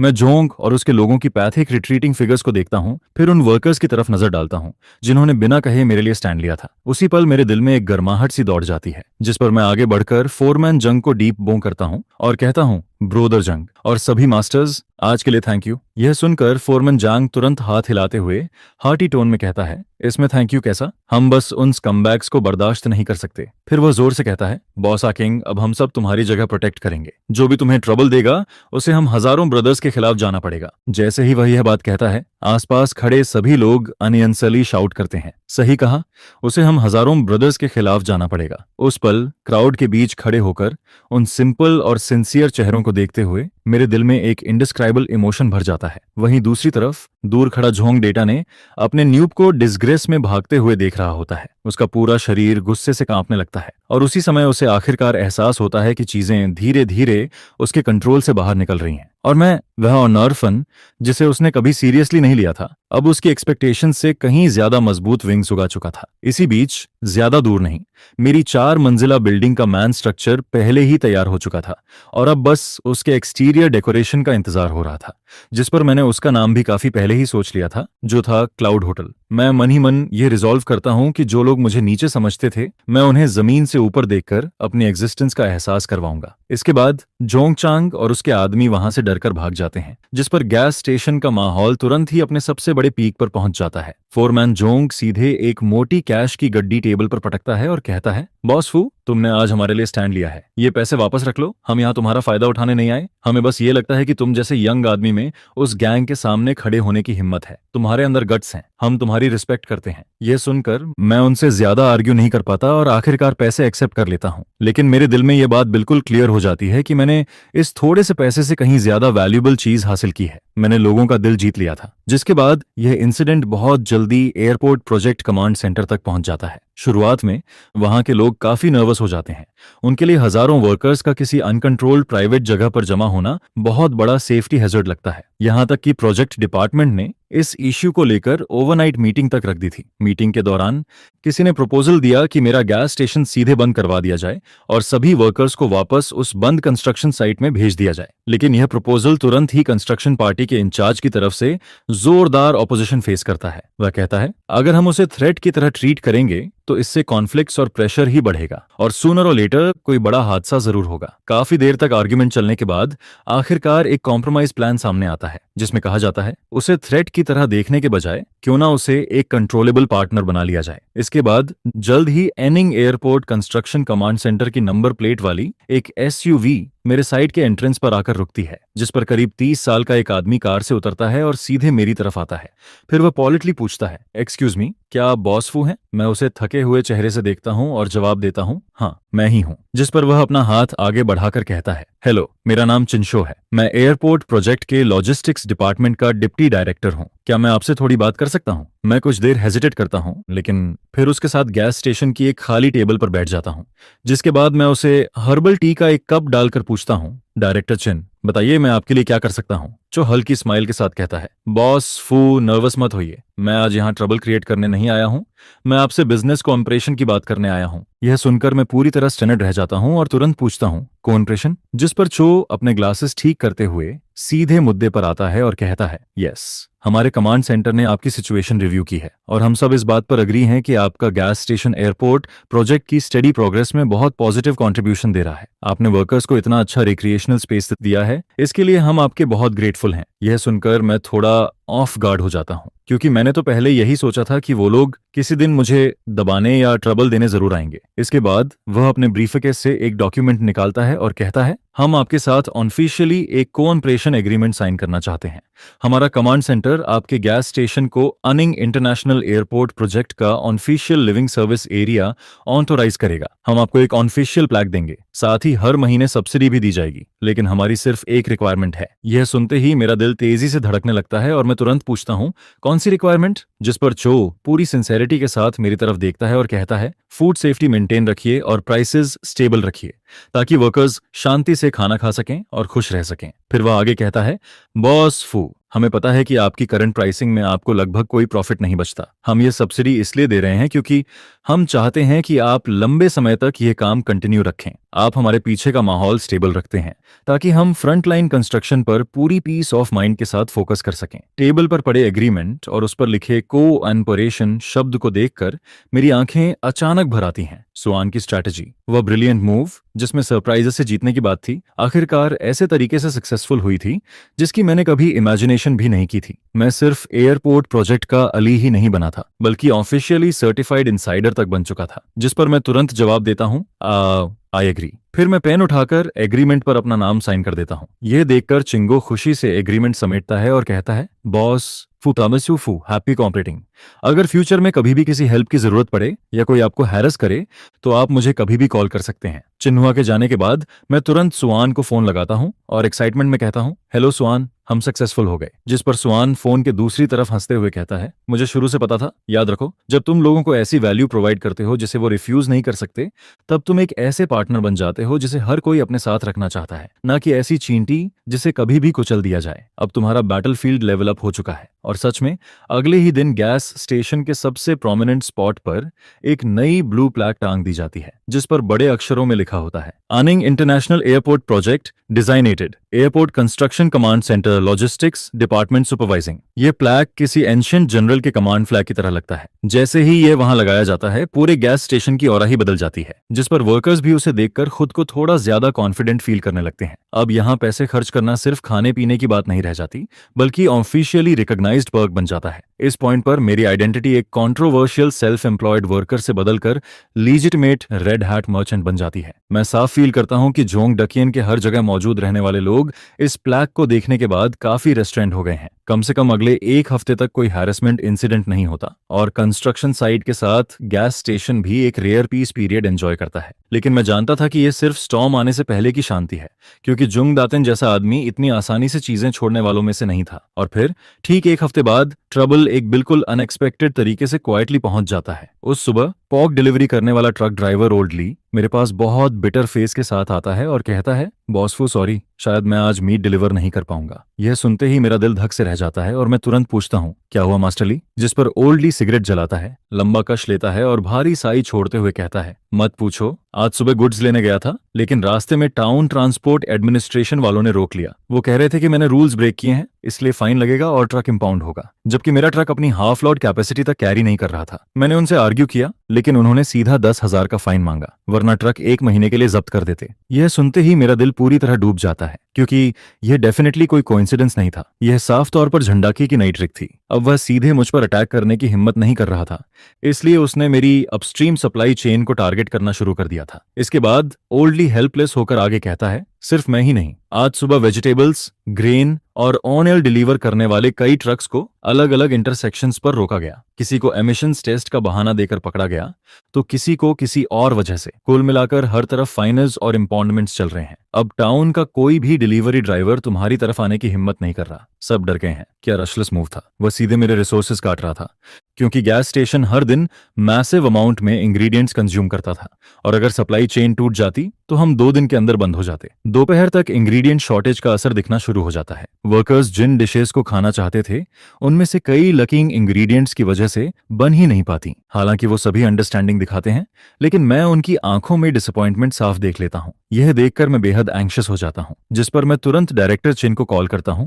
और पूरी सिचुएशन एक्सप्लेन करता हूं। यह सुनकर चिन गुस्से में कहता है, यह आउटरेजस है। यह सीधा एयरपोर्ट प्रोजेक्ट के नॉर्मल ऑपरेशन को सैबोटाज करना है। फिर वह प्रॉमिस करता है कि वह तुरंत टाउन ऑफिशियल्स से बात करेगा, लेकिन करीब 1 घंटे बाद वह हेल्पलेस टोन में वापस कॉल करता है और कहता है, फूचिंग, मैंने उनसे बात की। उन्होंने प्रोमिसेस तो बहुत अच्छे दिए और कहा कि सब तुरंत ठीक होगा, लेकिन उनके सबऑर्डिनेट सिर्फ कंप्लायंस का नाटक कर रहे हैं। अभी भी हर जगह चेक पॉइंट्स लगाए जा रहे हैं। ये लोकल प्रोटेक्शनिज्म है। ये उनका इंटरनल चेन ऑफ इंटरेस्ट्स है। हम कमांड सेंटर हैं, लोकल एडमिनिस्ट्रेशन पर हमारा डायरेक्ट जुरिस्डिक्शन नहीं है। ये लोग बस रॉक खेल रहे हैं और हमें स्टॉल कर रहे हैं। यह सुनकर मुझे समझ आ जाता है कि दूसरों पर डिपेंड करना बेकार है। अब मुझे खुद ही रास्ता बनाना पड़ेगा, जिस पर मैं तुरंत सुआन का नंबर डायल करता हूं और कहता हूं, सुआन, मेरी एक मदद करो। जिस पर मैं सुआन से पूछता हूं, क्या तुम्हारे पास अभी भी सिटी के होलसेल मार्केट के कॉन्टैक्ट्स हैं? यह सुनते ही सुआन तुरंत पूछती है, हाँ हाँ है, क्या हुआ, क्या प्रॉब्लम है? जिसके बाद मैं उसे जुंग डेटियन की टैक्टिक्स और अपनी करंट प्रेडिकमेंट के बारे में ब्रीफली एक्सप्लेन करता हूं। यह सुनकर फोन के दूसरी तरफ सुआन कुछ सेकंड तक चुप रहती है, फिर कहती है,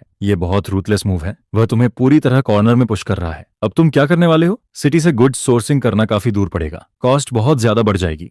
ऊपर से तुम्हारे पास खुद का व्हीकल भी नहीं है। अगर रेंट या सेकंड हैंड व्हीकल लोगे तो और एक्सपेंस बढ़ जाएगा। जिस पर मैं तुरंत जवाब देता हूं, डायरेक्टर चिन ने जो सब्सिडी दी है उसे मैं इसी में यूज कर सकता हूं। सबसे जरूरी चीज यह है कि मैं अपनी सप्लाई खुद कंट्रोल करना चाहता हूं। मैं दोबारा किसी के हाथों चोक नहीं होना चाहता। यह सुनकर सुआन की आवाज में हल्की अप्रूवल महसूस होती है। फिर वह कहती है, वाह, यही स्पिरिट होनी चाहिए।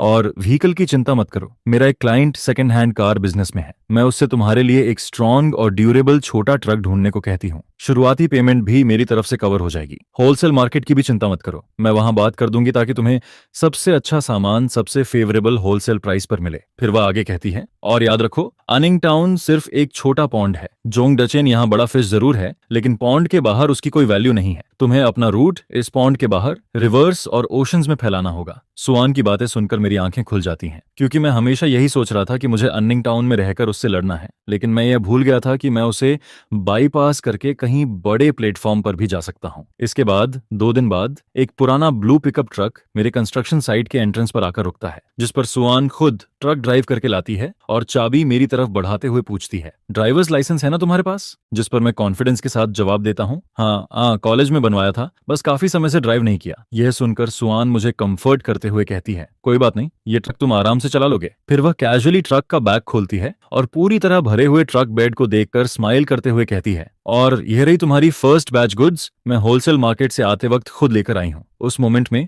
फ्रेश इंग्रेडिएंट से भरे उस ट्रक को देखकर और मेरे लिए इतनी दूर ट्रैवल करके आई सुआन को देखकर मेरी नाक हल्की सी भर आती है। जिस पर सुआन तुरंत मेरे शोल्डर पर हल्का थप्पड़ मारते हुए कहती है, अरे बस भी करो, इतना सेंटिमेंटल मत बनो, जल्दी सामान अनलोड करो, वर्कर्स अभी भी खाने का वेट कर रहे हैं। फिर वह हंसते हुए आगे कहती है, और जब तुम्हारा होटल ओपन हो जाए तो मेरे लिए कुछ प्रेसिडेंशियल सूट्स रिजर्व रखना मत भूलना। उस रात गैस स्टेशन के डिशेस पहले से कहीं ज्यादा अबंडेंट होते हैं। जब वर्कर्स को पता चलता है कि मैं खुद ट्रक ड्राइव करके सिटी से इतने किलोमीटर दूर से सामान लेकर आया हूं, तो सभी शॉक्ड रह जाते हैं। जिस पर फोरमैन जंग लिकर का बाउल हाथ में लेकर एक्साइटमेंट से भरे चेहरे के साथ मेरे पास आता है और कहता है, बॉस फू, मैंने अपनी लाइफ में बहुत कम लोगों की रिस्पेक्ट की है, लेकिन तुम उनमें से एक हो। तुम्हारी डेडिकेशन के लिए हम तुम्हारे साथ खड़े रहेंगे। यह गैस स्टेशन अब हम सबका घर है। अगर कोई भी हमारे घर को छूने की कोशिश करेगा तो हम आखिरी दम तक लड़ेंगे। यह सुनते ही सैकड़ों वर्कर्स एक साथ जोर से चिल्लाते हैं, हमारा घर, अगर कोई हमारे घर को छुएगा तो हम आखिरी तक लड़ेंगे। उस मोमेंट में मुझे समझ आ जाता है कि जंग डकिन की सैबोटेज प्लान पूरी तरह फेल हो चुकी है। वह मुझे क्रश तो नहीं कर पाया, लेकिन उसने अनजाने में मुझे और इन सिंपल और ऑनेस्ट वर्कर्स को और ज्यादा मजबूती से जोड़ दिया था। इसके बाद खुद का ट्रक और इंडिपेंडेंट सप्लाई चेन मिलने के बाद मेरा गैस स्टेशन मजबूती से अपनी जगह होल्ड कर लेता है, जिस पर मैं अपनी पूरी एनर्जी फिर से होटल कंस्ट्रक्शन में डालना शुरू कर देता हूँ। सुआन ने मेरे लिए जो डिजाइनर ढूंढा था वह सच में काफी स्किल्ड निकलता है। उसने होटल के लिए मॉडर्न और मिनिमलिस्ट स्टाइल डिजाइन किया था। आसपास के मेसी कंस्ट्रक्शन साइट के बीच वह होटल ऐसा लगता था जैसे फ्यूचर सिटी का कोई आर्ट पीस इस जमीन पर गिर गया हो। साथ ही डायरेक्टर चिन की एडवाइस पर मैं एक छोटा सुपरमार्केट भी खोल देता हूँ, जहां सिगरेट, स्नैक्स और डेली नेसेसिटीज बेची जाती हैं। इसके अलावा मैं कुछ वॉशिंग मशीन्स भी खरीद लेता हूँ ताकि लॉन्ड्री सर्विसेज भी प्रोवाइड कर सकूं। इस पॉइंट तक मेरा गैस स्टेशन एक फुली फंक्शनल माइक्रो कम्युनिटी बन चुका था, जो एयरपोर्ट वर्कर्स की लगभग हर परेशानी सॉल्व कर रहा था। इसी तरह वर्कर्स के वर्ड ऑफ माउथ के जरिए मेरी रेप्यूटेशन पूरे एयरपोर्ट प्रोजेक्ट में फैलने लगती है। अब हर कोई जानता था कि कंस्ट्रक्शन साइट के पास फ्यूइन नाम का एक यंग बॉस है। एक दिन जब मैं गैस स्टेशन पर अकाउंट्स देख रहा होता हूं, तभी डायरेक्टर चिन अचानक कुछ लोगों को लेकर अंदर आता है, जिस पर ग्रुप को लीड कर रहा करीब 40 साल का एक मिडिल एज्ड आदमी मेरी नजर में आता है। उसके साथ 2 यंग लोग भी होते हैं, जिनके हाथ में नोटबुक्स और कैमरों होते हैं। डायरेक्टर चिन तुरंत एक्साइटमेंट के साथ इंट्रोड्यूस करवाता है, बॉस फू, मैं आपको इंट्रोड्यूस करवाता हूं। यह चाइना साउथर्न एयरलाइंस हेडक्वार्टर्स के project and development department manager chain मो हैं। यह एयरपोर्ट के फ्यूचर फ्लाइट रूट्स के प्रिलिमिनरी इंस्पेक्शन के लिए यहां आए हैं। यह सुनते ही मेरा दिल एक पल के लिए रुक जाता है और मैं तुरंत खड़ा होकर हाथ आगे बढ़ाता हूं। मैनेजर चेन, हेलो, जिस पर जो प्रोफेशनल कमर्शियल स्माइल के साथ मेरा हाथ शेक करता है और कहता है, बॉस फू, आपके बारे में बहुत सुना है। डायरेक्टर चिन रास्ते भर आपकी काफी तारीफ कर रहे थे। मैं तुरंत मॉडस्ट टोन में जवाब देता हूं, डायरेक्टर चिन बस मेरी ज्यादा तारीफ कर रहे हैं। इसके बाद चिमो सीधे मुद्दे पर आता है और कहता है, हम अभी एयरपोर्ट कंस्ट्रक्शन साइट घूम कर आ रहे थे, तभी हमने आपकी हाईली डिजाइंड बिल्डिंग देखी। डायरेक्टर चिन ने बताया कि यह जल्द खुलने वाला होटल है, क्या आप इसके बॉस हैं? मैं अफर्मेटिवली जवाब देता हूँ, यस। यह सुनते ही चिमो तुरंत रिक्वेस्ट करता है, क्या आप हमें अंदर टूर करवा सकते हैं? जिस पर मैं तुरंत जवाब देता हूँ, ओ ऑफ कोर्स। इसके बाद मैं हाथ का लेजर नीचे रखता हूँ और उन्हें अपने होटल की तरफ लेकर जाता हूँ। रास्ते में चेओ लगातार सवाल पूछता रहता है और मैं कामली और क्लियरली जवाब देता रहता हूँ।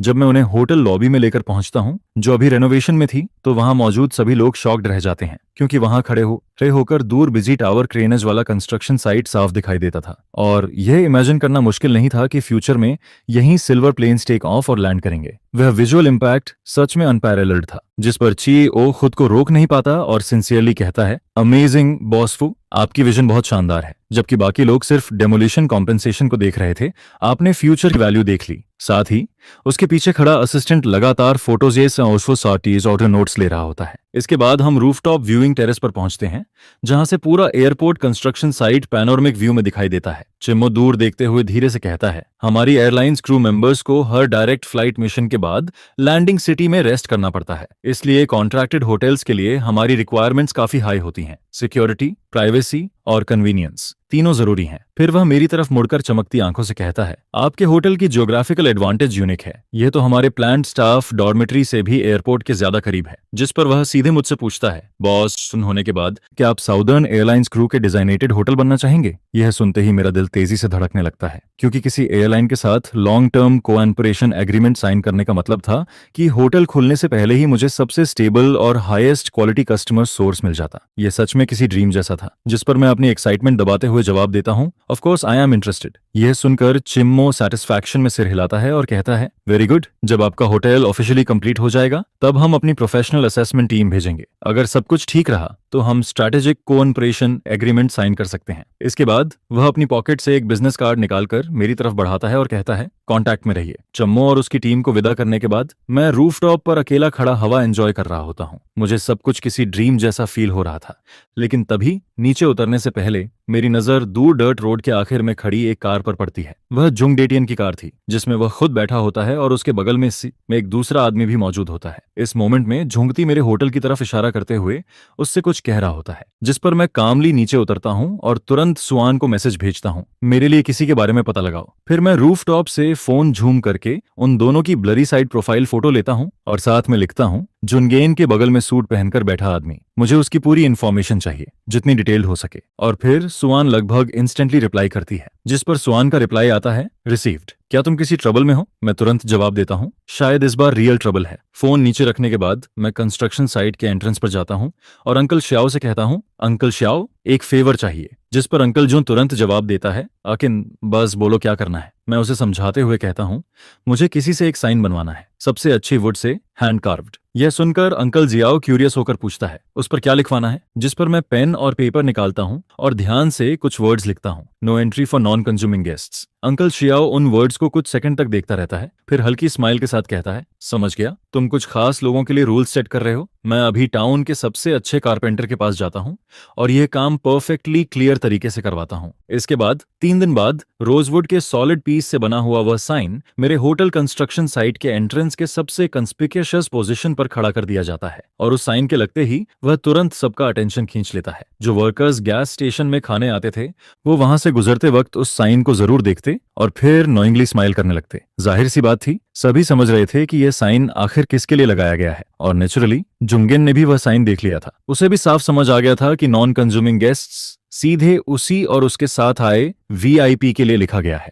मैं सबसे डायरेक्ट तरीके से उन्हें यह बता रहा था कि ये मेरी टेरिटरी है और यहाँ तुम्हारी प्राइंग आइज वेलकम नहीं है। उस रात सुआन मुझे कॉल करती है और कहती है, मैंने उस आदमी के बारे में पता लगा लिया, उसका नाम डोंग है, वह सिटी की हायो कैपिटल का बॉस है। फिर वह आगे कहती है, उसकी सबसे बड़ी स्पेशलिटी ये है कि वह ऐसे पुराने प्रोजेक्ट्स ढूंढता है जिनमें वीकनेसेस या डिस्प्यूट्स हों। फिर अलग अलग मेथड्स यूज करके वह प्रोजेक्ट्स फोर्सफुली टेक ओवर करता है और बाद में उन्हें रीसेल करके मैसिव प्रॉफिट्स कमाता है। पिछले कई सालों में उसने काफी कंपनीज बर्बाद कर दी हैं। सुआन की हर बात मेरे दिल को और भारी कर देती है, जिस पर मैं कंफ्यूजन में पूछता हूँ, लेकिन उसका झुंगचन के साथ क्या कनेक्शन है? सुआन तुरंत जवाब देती है, मैंने बिजनेस रजिस्ट्रेशन चेक किया, पिछले महीने ही जिबोचन के नाम वाली इन्वेस्टमेंट फर्म ने जुंगकिन के यंगर ब्रदर के साथ पार्टनरशिप करके एक नई कंपनी रजिस्टर की है, जिसका नाम है अन्निंग एयरपोर्ट .को वीडियो लिमिटेड। फिर सुआन पूछती है, उस कंपनी का रजिस्टर्ड एड्रेस गेस करो कहाँ है? यह सुनते ही मेरे दिमाग में जैसे बज होने लगता है और मैं तुरंत जवाब देता हूँ, यहीं, मेरी जमीन पर। सुआन की आवाज ठंडी पड़ जाती है, एग्जैक्टली, ये सब शुरू से तुम्हारी जमीन के लिए ही था। उसकी यह बात सुनते ही सब कुछ इंस्टेंटली क्लियर हो जाता है। जंगटियान ने कभी भी मुझे पीस में छोड़ने का इरादा रखा ही नहीं था। उसने मेरी प्रॉपर्टी के चारों तरफ रेड लाइन इसलिए खींची थी ताकि यह जमीन सिर्फ उसके हाथ में रहे। उसे पहले से पता था कि फ्यूचर में इस लैंड की वैल्यू स्काईरॉकेट होने वाली है, इसलिए उसने अपने ब्रदर और जिबो चांग के साथ मिलकर इस जगह को अपना पोजीशन बनाने का प्लान तैयार किया था। लेकिन मेरा यहाँ होटल बनाना उनकी अर्निंग पार्ट के बीच सबसे बड़ी वॉल बन गया था, इसलिए वह हर पॉसिबल तरीका यूज करके मुझे यहाँ से हटाना चाहते थे और मेरे होटल को अपना बनाना चाहते थे। पहले जो अंडरहैंडेड ट्रिक्स चल रही थी वो सिर्फ अपेटाइजर थे। अब असली कैपिटल प्रेडेटर जिबोचो पर्सनली गेम में उतर चुका था, जिस पर मैं एंग्शियस होकर पूछता हूँ, सुआन, अब वो लोग क्या करेंगे? सुआन फिर कामली जवाब देती है, जिबोचांग की टैक्टिक्स यूजुअली 3 स्टेप्स में चलती हैं। पहला, पब्लिक स्मीयरिंग, वो तुम्हारी रेपुटेशन डिस्ट्रॉय करेंगे ताकि लोग तुम्हें लायबिलिटी समझें और तुम्हारे पार्टनर्स तुम पर डाउट करने लगें।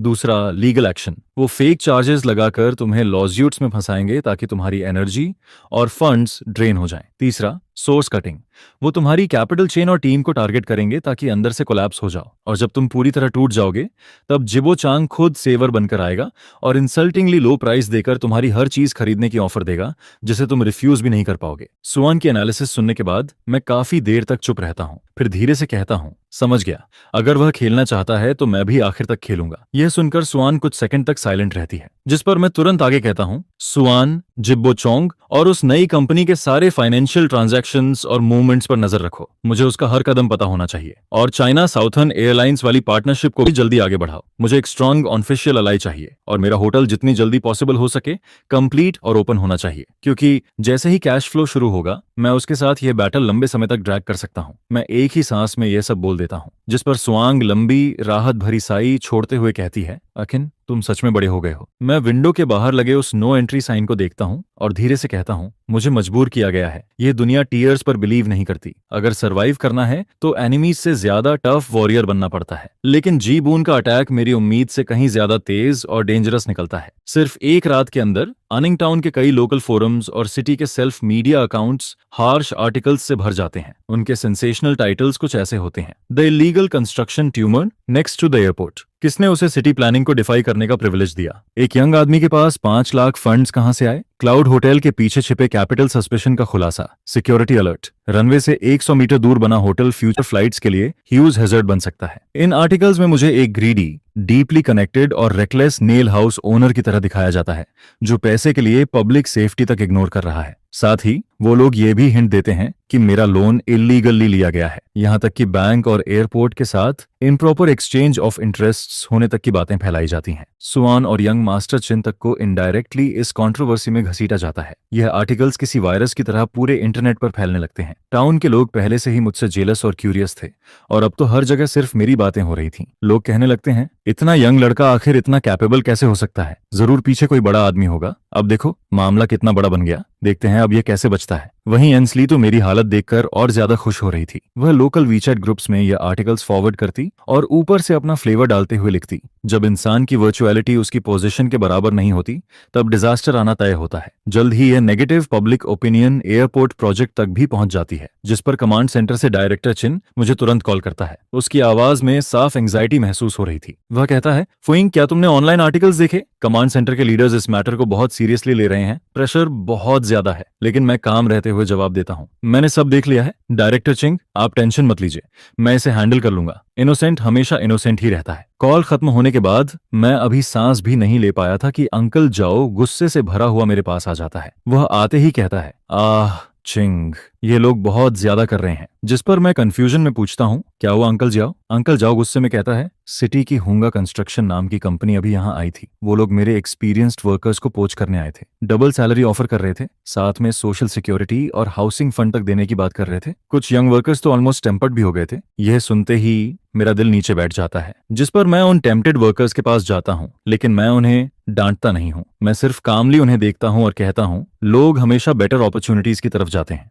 अगर तुम जाना चाहते हो तो मैं तुम्हें नहीं रोकूंगा। तुम्हारी वेजेस का एक एक पैसा दिया जाएगा, लेकिन जो यहाँ से जाएगा उसके लिए युंडवान होटल के डोर्स हमेशा के लिए बंद हो जाएंगे। इतना कहकर मैं पीछे मुड़े बिना वहां से चला जाता हूँ। वे यंग वर्कर्स वहीं खड़े एक दूसरे को देखते रहते हैं, लेकिन आखिर में कोई भी नहीं जाता। शायद वो सबसे लॉयल नहीं थे, लेकिन इतने भी स्टूपिड नहीं थे। उन्हें साफ दिख रहा था कि कौन सच में बिजनेस बिल्ड कर रहा है और कौन सिर्फ सैबोटाज करने आया है। अंकल जियाओ की टीम तो स्टेबलाइज हो जाती है, लेकिन उसके तुरंत बाद नई ट्रबलर्स सामने आने लगती हैं। अगले ही दिन मुझे कोर्ट समन्स रिसीव होता है। एक ऐसी एनवायरमेंटल टेक्नोलॉजी कंपनी जिसका नाम मैंने पहले कभी नहीं सुना था, मेरे खिलाफ ल्यूजिट फाइल करती है। उनका क्लेम होता है कि मेरे कंस्ट्रक्शन का नॉइजेस और लाइट पोल्यूशन उनके प्रिसिजन इंस्ट्रूमेंट्स को सीवियरली डिसरप्ट कर रहा है, और कंपेंसेशन के तौर पर 1 मिलियन येन की डिमांड की जाती है। साथ ही वो लोग डिमांड करते हैं कि मेरा होटल कंस्ट्रक्शन तुरंत हल्ट किया जाए। लेकिन सबसे मजेदार बात यह थी कि उस कंपनी का रजिस्टर्ड एड्रेस कई किलोमीटर दूर एक ऐसे वेस्टलैंड में था जहां इंसान तक नजर नहीं आता था। यह पूरी तरह ब्लेटेंटली मिलिशियस लॉसूट था, जिसका मकसद सिर्फ मुझे स्टॉल करना और मेरे फंड्स ड्रेन करना था। मेरे पास मजबूरी में लॉयर हायर करने के अलावा कोई ऑप्शन नहीं बचता,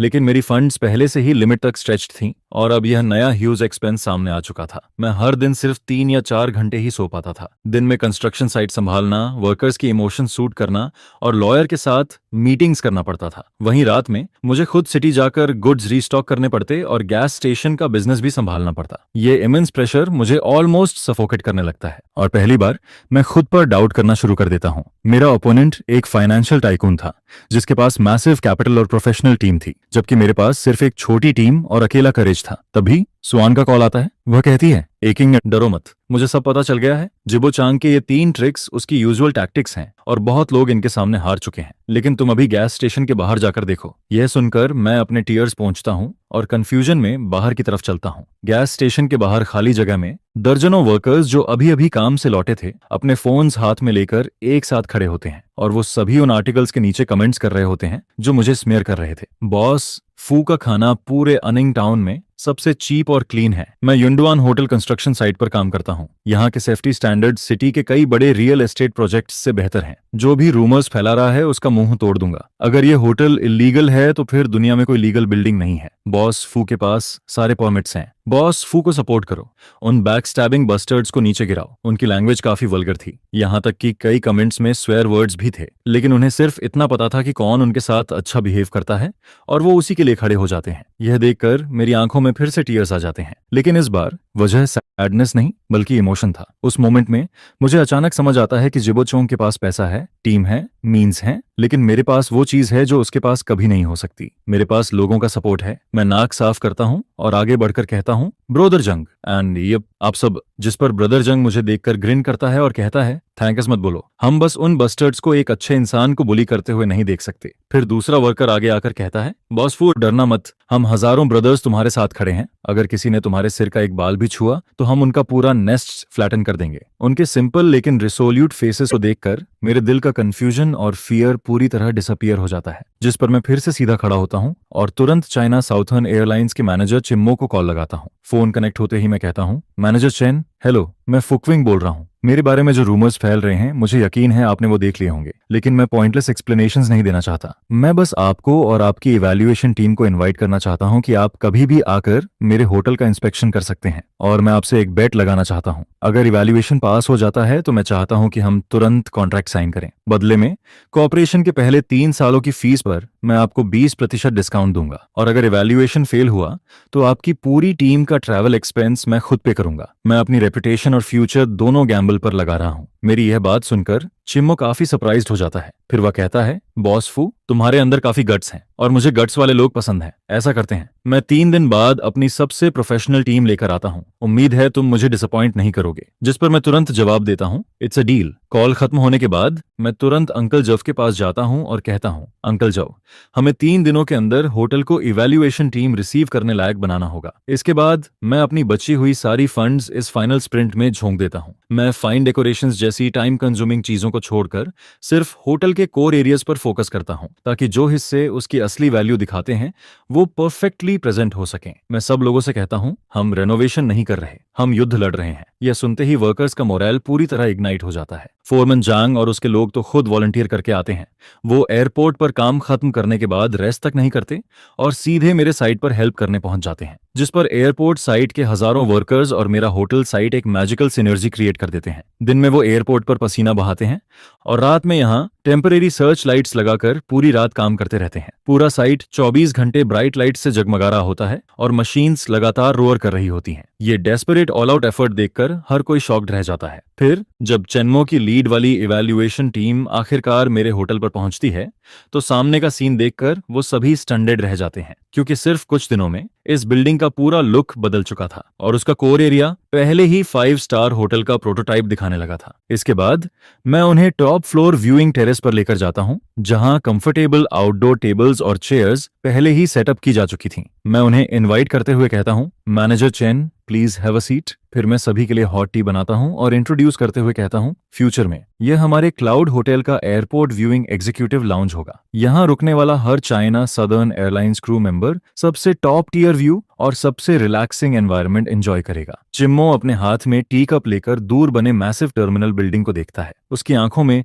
साफ शौक दिखाई दे रहा था। वहीं उसके पीछे टीम मेंबर्स अलग अलग इंस्ट्रूमेंट्स लेकर होटल के हर कॉर्नर में रिगियस टेस्ट्स कर रहे होते हैं। पूरा समय मेरा दिल गले में अटका रहता है। करीब 1 घंटे बाद जब सारे टेस्ट्स कंप्लीट हो जाते हैं तो ग्लासेस पहने टेक्निकल डायरेक्टर चिम्मो के पास आता है और उसे फ्रेशली प्रिंटेड रिपोर्ट थमाता है, जिस पर चेन्मो उस रिपोर्ट को बहुत ध्यान से पढ़ना शुरू करता है। वह बहुत स्लोली पढ़ रहा होता है और मेरी पैम्स लगातार स्वेट कर रही होती हैं। आखिरकार वह रिपोर्ट नीचे रखता है और शार्प नजरों से मुझे देखते हुए कहता है, बॉस फू, मुझे मानना पड़ेगा कि तुमने मिरेकल क्रिएट किया है। चाहे कंस्ट्रक्शन क्वालिटी हो या डिजाइन कॉन्सेप्ट, तुम्हारा होटल हमारी एक्सपेक्टेशंस से कहीं ऊपर निकला है। खासकर साउंड प्रूफिंग, इंडोर नॉइज को 40 डेसिबल से नीचे रखना काफी रिमार्केबल है। ये सुनते ही मेरा दिमाग फाइनली रिलैक्स हो जाता है, क्योंकि इसी साउंड प्रूफिंग इफेक्ट के लिए हमने उन टाइम कंज्यूमिंग और लेबर इंटेंसिव फाइन डेकोरेशंस को छोड़ दिया था और अब उसे देखकर लग रहा था कि यह सैक्रिफाइस पूरी तरह वर्थ इट था। लेकिन तभी चेनमो अचानक टॉपिक बदलते हुए कहता है, हाउएवर, तुम्हारा होटल अभी सिर्फ हाफ फिनिश्ड है, कई सपोर्टिंग फैसिलिटीज अभी कंप्लीट नहीं है, इसलिए टेक्निकली ये अभी हमारी कोऑपरेशन कमिटमेंट मीट नहीं करता। ये सुनकर मैं डीप ब्रेथ लेता हूँ और अपना बैकअप प्लान बताने ही वाला होता हूँ, लेकिन तभी चिमो अचानक स्माइल कर देता है। फिर वह कहता है, लेकिन पर्सनली मैं तुम्हारे फ्यूचर को लेकर काफी ऑप्टिमिस्टिक हूँ, इसलिए मैंने डिसाइड किया है कि मैं भी तुम पर गैम्बल करूंगा। इतना कहकर वह अपने ब्रीफकेस से 2 डॉक्यूमेंट्स निकालता है। पहला था hotel cooperation later on intent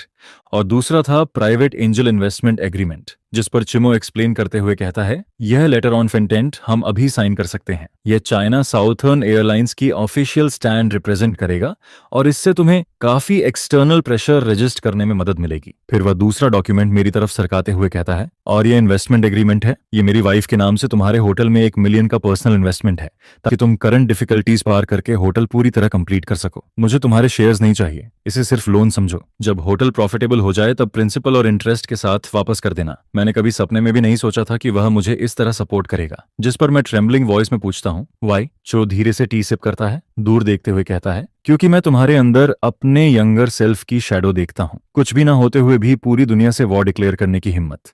आजकल ऐसे यंग लोग बहुत कम बचे हैं और मैं तुम्हारा ड्रीम डर्टी कैपिटल के हाथों क्रेडल में ही मरते नहीं देखना चाहता। यह सुनते ही मेरी आंखें गर्म हो जाती हैं। मैं तुरंत खड़ा होकर उसे डीप बॉ करता हूँ और कहता हूँ, मैनेजर चैन, थैंक यू। मैं फूटिंग स्वेयर करता हूँ कि मैं कभी भी आपके ट्रस्ट को बेट्रे नहीं करूंगा। उसी दोपहर अपने हाफ फिनिश्ड होटल की रूफटॉप पर खड़े होकर मैं उस $1 मिलियन एग्रीमेंट पर साइन करता हूँ। लेकिन ठीक उसी मोमेंट मेरे फोन पर सुआन का मैसेज आता है। जिबो चांग ने सेकेंडरी मार्केट में हमारे बैंक शेयर्स की होस्टाइल टेकओवर शुरू कर दी है। वह मुझे फोर्सफुली स्टेप डाउन करवाना चाहता है। यह मैसेज पढ़ते ही ऐसा लगता है जैसे किसी ने मेरे ऊपर आइस वाटर डाल दिया हो, क्योंकि मुझे साफ समझ आ जाता है कि सुआन सिर्फ मेरी वजह से टारगेट बन चुकी है। जिस पर मैं तुरंत सुआन को कॉल लगाता हूँ। फोन काफी देर तक रिंग होता रहता है, फिर आखिरकार उठता है। सुआन बेहद एग्जॉस्टेड वॉइस में कहती है, अकिन, मैं अभी मीटिंग में हूँ, जल्दी बोलो। मैं तुरंत पूछता हूँ, तुम कैसी हो? लेकिन सुआन बीच में ही इंटरप्ट करते हुए फेक रिलैक्स्ड टोन में कहती है, मैं ठीक हूँ, ये बिजनेस वर्ल्ड के नॉर्मल गेम्स हैं, तुम्हें वरी करने की जरूरत नहीं है, मैं हैंडल कर लूंगी, बस तुम अपना होटल कंप्लीट करो, वही मेरी सबसे बड़ी सपोर्ट होगी। जिबो चोंग जैसे लोग प्रॉफिट को सबसे ऊपर रखते हैं। अगर तुम्हारा प्रोजेक्ट सक्सेसफुल हो जाता है तो यह प्रूव करेगा कि मेरा इनिशियल जजमेंट सही था। तब बैंक बोर्ड के वो ओल्ड गीजर्स कुछ नहीं बोल पाएंगे। मैं समझ रहा था कि वह सिर्फ मुझे कंफर्ट कर रही है। असल में जिबो चोंग अपनी मैसिव कैपिटल से पूरे बैंक पर प्रेशर डाल रहा था ताकि वो लोग सुआन को सैक्रिफाइस कर दें, क्योंकि उसी ने मेरा लोन अप्रूव किया था। मैं फोन पर धीरे से कहता हूँ, सुआन, आई एम सॉरी। फोन के दूसरी तरफ वो कुछ पल के लिए चुप रहती है, जिस पर फिर मुझे दिलासा देते हुए कहती है, हम दोस्त हैं। मैंने तुम्हारी मदद किसी इन्वेस्टमेंट की तरह नहीं बल्कि ट्रस्ट की वजह से की है। इतना ज्यादा मत सोचो, बस प्लान के हिसाब से आगे बढ़ो। याद रखना, अगर तुम जीते तो हम सब जीतेंगे। यह कहकर वो बोलती है, अभी फोन रखती हूँ, बाद में बात करेंगे। जिसके बाद मैं फोन काट देता हूँ। उसके ट्रस्ट भरे शब्द मेरे दिल पर किसी भारी पत्थर की तरह असर कर रहे थे। मैं हार नहीं सकता था, सिर्फ अपने होटल की वजह से नहीं बल्कि सुआंग के फ्यूचर और चिन के ट्रस्ट की वजह से भी। इसके बाद मैं वापस कंस्ट्रक्शन साइट पर पहुंचता हूं, जहां अंकल जियाओ और बाकी वर्कर्स बेचैनी से मेरा इंतजार कर रहे होते हैं। जैसे ही वो मुझे देखते हैं, सब चिंता भरे अंदाज में पूछते हैं, चाइना साउथर्न एयरलाइंस वालों ने क्या कहा? जिस पर मैं अपने सारे इमोशंस छुपाकर चेहरे पर मुस्कान लाता हूं और कहता हूं, वो लोग काफी सेटिस्फाइड हैं, वो हमारे साथ लेटर ऑफ इंटेंट साइन करने वाले हैं। यह सुनते ही पूरी साइट पर खुशी की आवाजें गूंजने लगती हैं। पिछले कई दिनों की मेहनत आखिरकार रंग लाई थी। मैं उनके सीधे साधे और ईमानदार मुस्कानों को देखता हूं, जिस पर उसी वक्त अनाउंस करता हूं कि जितने वर्कर्स ने ओवरटाइम करके काम पूरा किया है उन सबको इस महीने डबल पे मिलेगा, और एयरपोर्ट स्टाफ जिन्होंने हमारी मदद की उन्हें 1000 UN बोनस दिया जाएगा। यह सुनकर सभी लोग और भी ज्यादा खुश हो जाते हैं। अगले दिन चेनमो मेरे अकाउंट में पूरे 1 मिलियन UN ट्रांसफर कर देती है, जिसके साथ ही चाइना साउथर्न एयरलाइंस के लीगल डिपार्टमेंट की तरफ से स्टैम्प्ड लेटर ऑफ इंटेंट की स्कैन कॉपी भी भेज दी जाती है। अब चाइना साउथर्न एयरलाइंस के ऑफिशियल एंडोर्समेंट के बाद मिस्टीरियस बैकग्राउंड और इलीगल कंस्ट्रक्शन वाली सारी अफवाहें अपने आप टूटने लगती हैं। इसके बाद मैं चो को कॉल करता हूं और कहता हूं, डायरेक्टर क्विन, मैं एयरपोर्ट कमांड सेंटर के नाम पर एक प्रेस कॉन्फ्रेंस होल्ड करना चाहता हूं। जिस पर चो कुछ देर के लिए चुप पड़ जाता है और पूछता है, प्रेस कॉन्फ्रेंस किस बारे में? मैं तुरंत उसे समझाता हूं, क्लाउड होटल की ऑफिशियल अनवेलिंग के बारे में, और एयरपोर्ट व चाइना सदर्न एयरलाइंस के साथ हमारी ट्राइपार्टाइट पार्टनरशिप के फ्यूचर के बारे में। मैं चाहता हूं कि सिटी और प्रोविंस के सभी बड़े मीडिया रिपोर्टर्स वहां मौजूद रहें। इससे होटल की पूरी कहानी सबके सामने क्लियर हो जाएगी और चाइना साउथर्न एयरलाइंस के साथ हुए एग्रीमेंट और सारे लीगल प्रोसीजर्स भी पब्लिक के सामने आ जाएंगे। यह सुनकर टिंगो तुरंत मेरी इंटेंशन समझ जाता है और कहता है, तुम उनके मोमेंटम को उन्हीं के खिलाफ इस्तेमाल करना चाहते हो और पब्लिक ओपिनियन को पूरी तरह पलटना चाहते हो। जिस पर मैं एक एक शब्द साफ तरीके से बोलता हूं, हाँ, अब मैं उनसे हाइड एंड सीक नहीं खेलना चाहता। जब वो मुझे फेमस बनाना ही चाहते हैं तो फिर मैं पूरी तरह फेमस बनूंगा। फोन के दूसरी तरफ चिंगशो काफी देर तक सोचता रहता है, क्योंकि यह उसके लिए भी एक रिस्क था। अगर प्रेस कॉन्फ्रेंस में कुछ गलत हो जाता तो जिम्मेदारी उसे भी उठानी पड़ती। आखिरकार वो फैसला लेता है और कहता है, ठीक है, मैं तुम्हारा सपोर्ट करूंगा। एयरपोर्ट को तुम्हारे जैसे पार्टनर की जरूरत है और अनिंग टाउन के डेवलपमेंट को भी ऐसी वाइटैलिटी चाहिए। मैं रिपोर्टर्स को कांटेक्ट कर देता हूं। एयरपोर्ट कमांड सेंटर का कॉन्फ्रेंस रूम अब से 3 दिन बाद के लिए फिक्स है। फुकविंग, चलो मिलकर एक शानदार टर्न अराउंड बैटल लड़ते हैं। इसके बाद देखते ही देखते 3 दिन गुजर जाते हैं। चिंशो की कनेक्शंस काफी स्ट्रांग थीं। उसने सिटी के लगभग सभी बड़े मीडिया हाउसेस को इनवाइट कर लिया था। सुबह ठीक 10 बजे प्रेस कॉन्फ्रेंस ऑफिशियली शुरू होती है, जिस पर मैं गहरी सांस लेकर पोडियम तक जाता हूं और बोलना शुरू करता हूं। मीडिया के दोस्तों, डिस्टिंग्विश्ड गेस्ट्स, आप सभी को हेलो। मेरा नाम फ्यूइन है और मैं क्लाउड होटल का फाउंडर हूं। मुझे पता है कि हाल के दिनों में मेरे और इस होटल को लेकर ऑनलाइन काफी रूमर्स फैलाए गए हैं। कुछ लोग कहते हैं कि मैं मिस्टीरियस हूं, कुछ कहते हैं कि मेरे फंड्स का सोर्स अननोन है और कुछ लोग इस बिल्डिंग को एयरपोर्ट के पास बना कैंसर तक कहते हैं। लेकिन आज मैं यहाँ सिर्फ एक बात कहने आया हूँ, इनमें से कुछ भी सच नहीं है। मैं बस अनिंग टाउन का एक ऑर्डिनरी लड़का हूँ। मेरे पेरेंट्स बहुत पहले गुजर गए थे और मेरे लिए ये पुराना घर छोड़ गए थे। जब पूरा टाउन डेमोलिश हो रहा था और सिर्फ मेरा घर रेड लाइन के बाहर बचा था, तब मैंने ना रोया और ना शिकायत की। मुझे बस ऐसा लगा कि फेट ने मुझे यहाँ किसी रीजन की वजह से छोड़ा है। इसके बाद मैं आगे कहता हूँ, मैंने अपने पेरेंट्स की छोड़ी हुई सारी इनहेरिटेंस निकाल दी, फिर बैंक से 3 लाख का लोन लिया और समहाउ 5 लाख येन स्टार्टअप कैपिटल जुटाया, जिसके बाद मैंने इस पुराने घर को तोड़कर दोबारा बनाया। मैं इसे एक अबैंडन्ड हाउस से बदलकर ऐसा होटल बनाना चाहता था जो नए एयरपोर्ट को सर्व कर सके। मैंने इसका नाम क्लाउड रखा क्योंकि मैं चाहता था कि यह किसी एयरप्लेन की तरह क्लाउड्स और ऊंचे फ्यूचर की तरफ सोयर करे। मेरी आवाज पूरी तरह काम रहती है। मैं कोई ड्रामा क्रिएट नहीं कर रहा था, बल्कि बस सच्चाई बता रहा था। एक ऐसे यंग मैन की कहानी जो अपनी ताकत से अपना घर बचाना चाहता था और अपने ड्रीम्स को चेस कर रहा था। धीरे धीरे पूरा वेन्यू शांत होने लगता है। कई रिपोर्टर्स अपने पेन नीचे रख देते हैं और चुपचाप मेरी बात सुनने लगते हैं। मैं आगे कहता हूं, मेरी फंडिंग का हर पेनी पूरी तरह क्लीन है। जिसने मुझे लोन दिया वो बैंक फ्रेंड आज सिर्फ अपनी प्रोफेशनलिज्म और इंटीग्रिटी की वजह से फॉल्स एक्सेशन झेल रही है। यह कहते हुए मैं ऑडियंस में बैठी सुआन की तरफ देखता हूं। वो एक कोने में बैठी थी और उसकी आंखें हल्की लाल हो चुकी थीं। फिर मैं कहता हूं, मेरे कंस्ट्रक्शन का हर कदम लीगल और कंप्लाइंट रहा है। जिस पर एयरपोर्ट हेडक्वार्टर्स के डायरेक्टर चिन, जिन्होंने प्रोजेक्ट क्वालिटी सुपरवाइज की थी, मेरी तरफ सिर हिलाते हैं। उनकी आंखों में एनकरेजमेंट साफ दिखाई दे रहा था। इसके बाद मैं बोलता हूं, और मेरा फ्यूचर किसी ट्यूमर की तरह नहीं है, क्योंकि मैं पहले ही चाइना साउथर्न एयरलाइंस की मैनेजर चिनमो के साथ प्रिलिमिनरी स्ट्रैटेजिक पार्टनरशिप तक पहुंच चुका हूं। यह कहते हुए मैं पीछे लगे बैकड्रॉप और दीवार पर टंगे लेटर ऑफ इंटेंट की तरफ इशारा करता हूं। फ्यूचर में यह जगह China southern airlines crew members के लिए सबसे वार्म हेवन बनेगी। जैसे ही मैं अपनी बात खत्म करता हूं, पूरा वेन्यू अचानक हंगामे से भर जाता है। चाइना साउथर्न एयरलाइंस के साथ ऑफिशियल पार्टनरशिप यह आज की सबसे बड़ी खबर थी। उस डॉक्यूमेंट के सामने सारे डाउट्स फीके और कमजोर लगने लगे थे। इसके बाद मैं फ्रंट रो में बैठे अंकल जाऊं और 4-मैन जंग की तरफ इशारा करके साफ शब्दों में कहता हूं, हो सकता है मेरे पास कोई बड़ा बैकग्राउंड या बैकिंग ना हो, लेकिन मेरे पास अपने होम टाउन के लिए कुछ करने का दिल जरूर है। मुझे सपोर्ट करती है यह जमीन जिससे मैं प्यार करता हूं, वो लीडर्स जो मेरा सपोर्ट कर रहे हैं, वो पार्टनर्स जो मुझ पर ट्रस्ट करते हैं और वो वर्कर्स जो मेरे साथ खून और पसीना बहा रहे हैं। इसके बाद प्रेस कॉन्फ्रेंस Q&A सेशन में एंटर करती है। तभी एक मेल रिपोर्टर खड़ा होकर तेज आवाज में पूछता है, मिस्टर फू, आपने अभी कहा कि आपकी बैंक फ्रेंड को आपकी वजह से सप्रेस किया जा रहा है। जहां तक मुझे पता है, हाल ही में हायू कैपिटल नाम की कंपनी आपकी फ्रेंड के बैंक पर होस्टाइल टेकओवर कर रही है और ऑनलाइन आपको बदनाम करने वाले सेल्फ मीडिया अकाउंट्स के पीछे भी हायू कैपिटल का शैडो दिखाई देता है। क्या आपको लगता है कि यह सब आपको टारगेट करने वाला मैलिशियस कमर्शियल एक्ट है? यह सुनते ही पूरे वेन्यू की नजरें मुझ पर टिक जाती हैं, जिस पर मैं कुछ पल चुप रहता हूं, फिर साफ आवाज में जवाब देता हूं। इस दुनिया में 2 तरह के लोग होते हैं, एक वो जो वैल्यू देखते हैं और उसे क्रिएट और प्रोटेक्ट करना चाहते हैं, और दूसरे वो जो सिर्फ लूटना और डिस्ट्रॉय करना जानते हैं ताकि आखिर में सब कुछ खुद ले सकें। हम क्रिएटर्स का हमेशा वेलकम करेंगे, लेकिन उन ग्रीडी प्लंडरर्स के लिए हमारे दरवाजे हमेशा बंद रहेंगे। फिर मैं आगे कहता हूं, मुझे यकीन है कि सूरज की रोशनी के नीचे हर स्कीम और हर ट्रिक एक दिन जरूर सामने आएगी। जैसे ही मैं यह बात खत्म करता हूँ, पूरा वेन्यू जोरदार तालियों से गूंज उठता है। उसी दोपहर क्लाउड होटल की खबर सिटी के सभी मेजर मीडिया फ्रंट पेजेस पर छा जाती है। अब मेरी इमेज किसी कंट्रोवर्शियल नेल हाउस ओनर की नहीं, बल्कि एक लेजेंडरी एंटरप्रेन्योरियल पायनियर की बन चुकी थी। एक ऐसा इंडिपेंडेंट, टफ और आउटस्टैंडिंग यंग मैन जिसने अनफेयर फेट और कैपिटल के सामने झुकने से इनकार कर दिया था। लेकिन प्रेस कॉन्फ्रेंस खत्म होने के सिर्फ दूसरे दिन ही नई मुसीबत आ जाती है। सुबह सुबह सेक्रेटरी जब भागते हुए मेरे पास आता है और चिल्लाकर कहता है, एकिंग बड़ी प्रॉब्लम हो गई। जिस पर मैं तुरंत पूछता हूँ, क्या हुआ? वो घबराकर कहता है, होटल का वाटर सप्लाई कट कर दिया गया है। यह सुनते ही मेरा दिल बैठ जाता है। मैं तुरंत पूछता हूँ, क्या हुआ? हमने वाटर बिल टाइम पर पे नहीं किया था क्या? जिस पर अंकल जाओ तुरंत जवाब देता है, किया था, लेकिन टाउन वाटर प्लांट वालों का कहना है कि हमारे एरिया की मेन पाइपलाइन रिपेयर के लिए 1 हफ्ते तक बंद रहेगी। यह लोकल पुलिस का सबसे कॉमन डर्टी ट्रिक था। बिना पानी के होटल का फाइनल रेनोवेशन वर्क पूरी तरह रुक जाता, और उससे भी बुरी बात, हमारा बिजनेस नॉर्मली ऑपरेट ही नहीं कर पाता। मैं तुरंत अंकल चिन के बारे में सोचता हूँ, लेकिन इससे पहले कि मैं उसे कॉल करता, तभी एक अनएक्सपेक्टेड आदमी मेरे दरवाजे पर आ पहुंचता है। वो खुद का इंट्रोडक्शन देते हुए कहता है, मेरा नाम वोंग व्यू है। मैं पहले होंगू ग्रुप का चेयरमैन हुआ करता था। होंगू ग्रुप,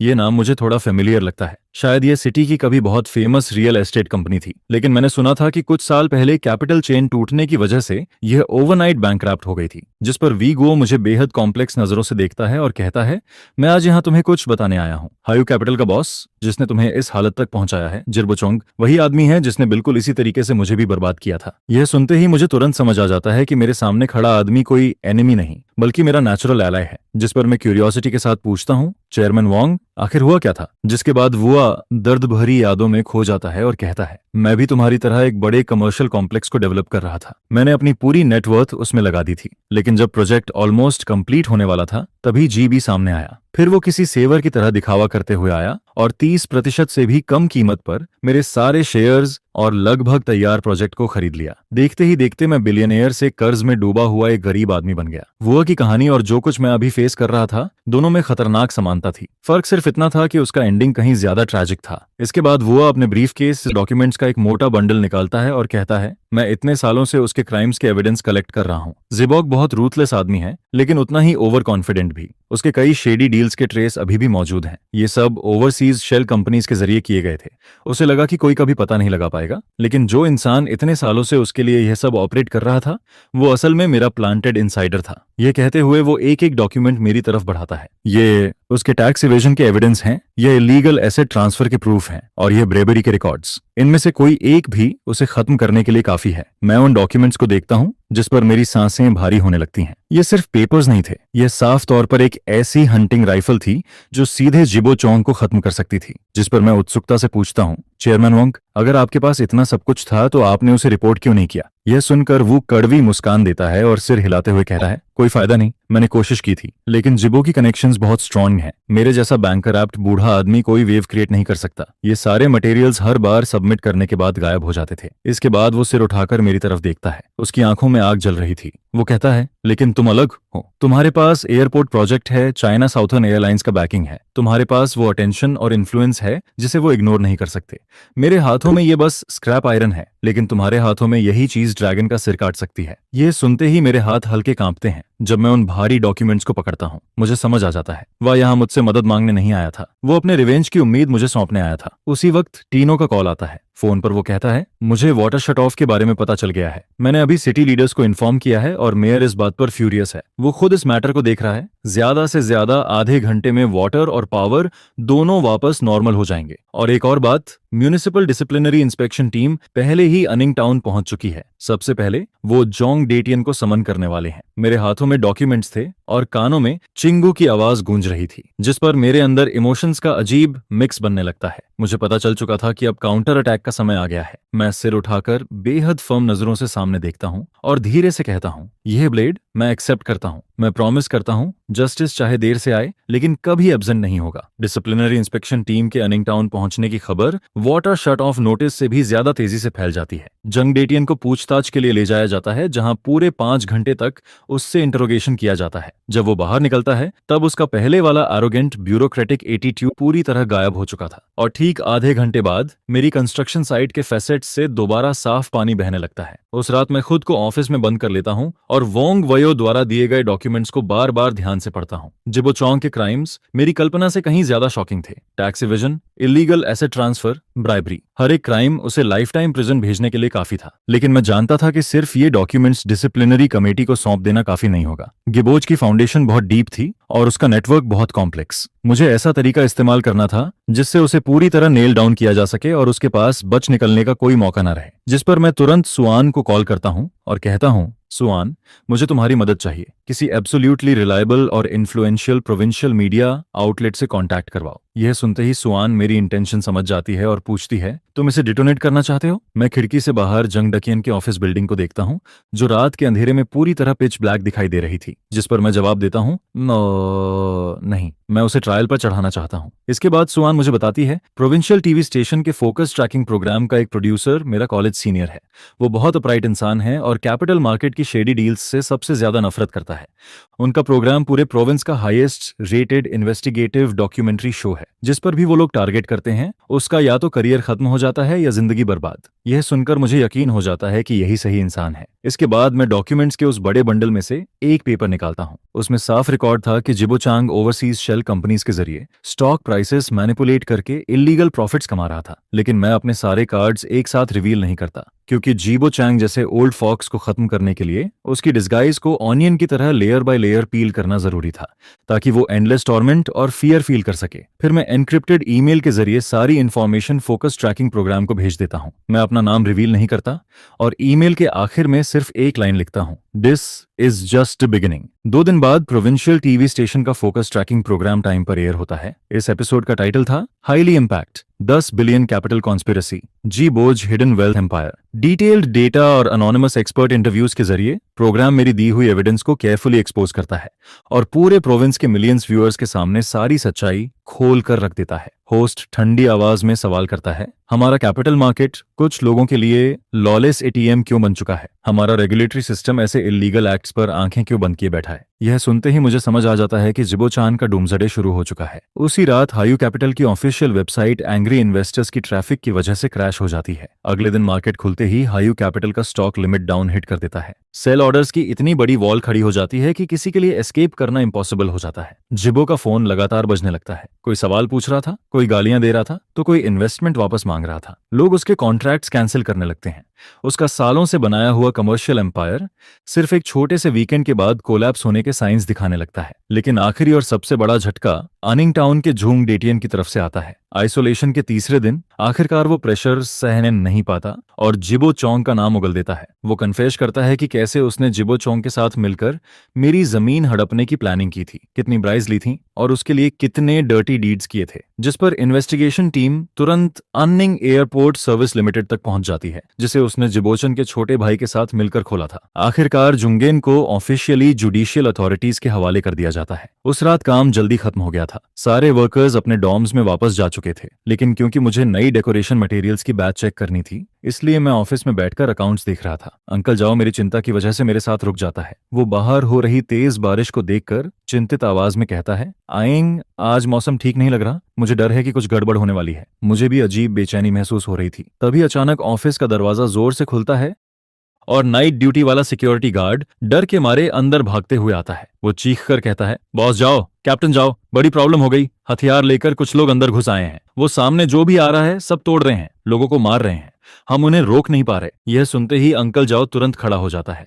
वो कोने में रखी शवेल उठाता है और गुस्से में चिल्लाता है, इनकी इतनी हिम्मत, ये लोग मौत को बुला रहे हैं। यह देखकर मेरा दिल डूब जाता है, लेकिन मैं खुद को जल्दी काम कर लेता हूँ। फिर मैं अंकल जाओ से कहता हूँ, पुलिस को कॉल करो। जिस पर सिक्योरिटी गार्ड कांपती आवाज में कहता है, बहुत देर हो चुकी है, उन्होंने सारे फोन्स तोड़ दिए हैं। ऐसा लग रहा है कि वो पूरी कंस्ट्रक्शन साइट डिस्ट्रॉय करना चाहते हैं। यह सुनते ही मुझे तुरंत समझ आ जाता है कि इस बार जिबोजान पूरी तरह सीरियस हो चुका है। ये कोई स्ट्रीट थग्स नहीं थे, बल्कि प्रोफेशनल गन्स थे। उनका मकसद मैक्सिमम डैमेज करना था और सबसे बड़ा सेफ्टी इंसिडेंट क्रिएट करना था। अगर कंस्ट्रक्शन साइट डिस्ट्रॉय हो जाती या किसी की जान चली जाती तो मेरा होटल प्रोजेक्ट पूरी तरह खत्म हो जाता। जिस पर मैं तुरंत फैसला लेते हुए कहता हूँ, अंकल जफ, कुछ लोगों को लेकर मेन गेट गार्ड करो, उनसे सीधी फाइट मत करना, बस उन्हें स्टॉल करना। यह सुनकर अंकल जब पूछता है आउटिंग और तुम, जिस पर मैं जवाब देता हूँ मैं हेल्प लेकर आता हूँ। इसके बाद मैं बाहर निकलता हूँ जहां होटल बिल्डिंग की तरफ से लगातार स्मशिंग की आवाजें और आरोगेंट गालियां सुनाई दे रही थीं। एक दर्जन से भी ज्यादा काले साए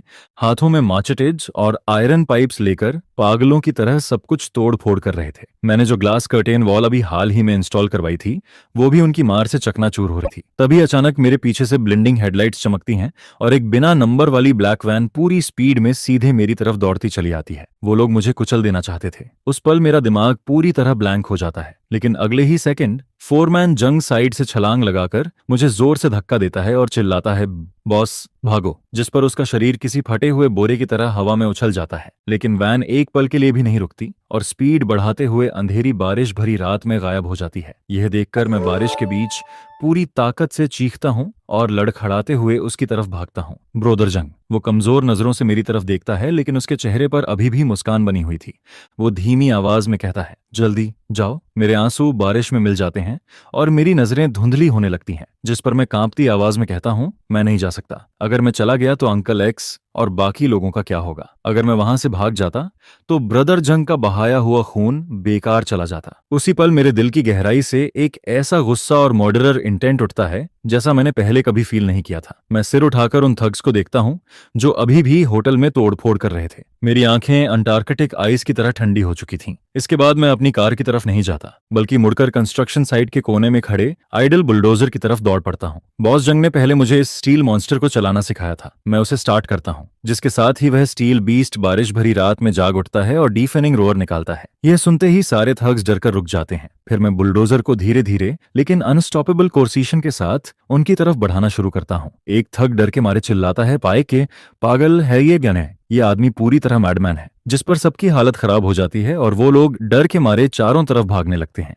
लेकिन मैं उनका पीछा नहीं करता। तभी अचानक रेड और ब्लू लाइट्स चमकाती हुई एक दर्जन से ज्यादा पुलिस कार्स बारिश को चीरते हुए कंस्ट्रक्शन साइट में घुस आती हैं। पहली कार से चिंगो और सुआन तेजी से नीचे उतरते हैं। वो बॉस जेंग को खून में लथपथ पड़े देखते हैं, चारों तरफ फैला हुआ डिस्ट्रक्शन देखते हैं और फिर बुलडोजर के केबिन में बैठे मुझे देखते हैं, जिस पर सुआन भागते हुए बुलडोजर के पास आती है और कांपती आवाज में कहती है एंग तुम ठीक हो ना? जल्दी नीचे आओ। मैं ऊंच केबिन से कूदता हूं और भारी आवाज के साथ सीधे उसके आर्म्स में गिर जाता हूं। फिर टूटती आवाज में कहता हूं सुआन, वो लोग मुझे मार नहीं पाए। यह सुनकर सुआन मुझे कसकर पकड़ लेती है और भावुक होकर कहती है मुझे पता है, अब सब ठीक है, सब खत्म हो गया। लेकिन मैं जानता था कि यह खत्म नहीं हुआ था, क्योंकि आज की रात के बाद यह मेरे और जिब्बो जंग के बीच मौत तक चलने वाली लड़ाई बन चुकी थी। बॉस जंग को सिटी के सबसे अच्छे हॉस्पिटल में भेजा जाता है। डॉक्टर बताता है कि उसका बहुत ज्यादा खून बह चुका है और उसका लेफ्ट लेग फ्रैक्चर हो गया है, जिसकी तुरंत सर्जरी करनी पड़ेगी। This content is made for educational and entertainment purposes only. All movie clips and visuals belong to their respective owners. Thank you for watching.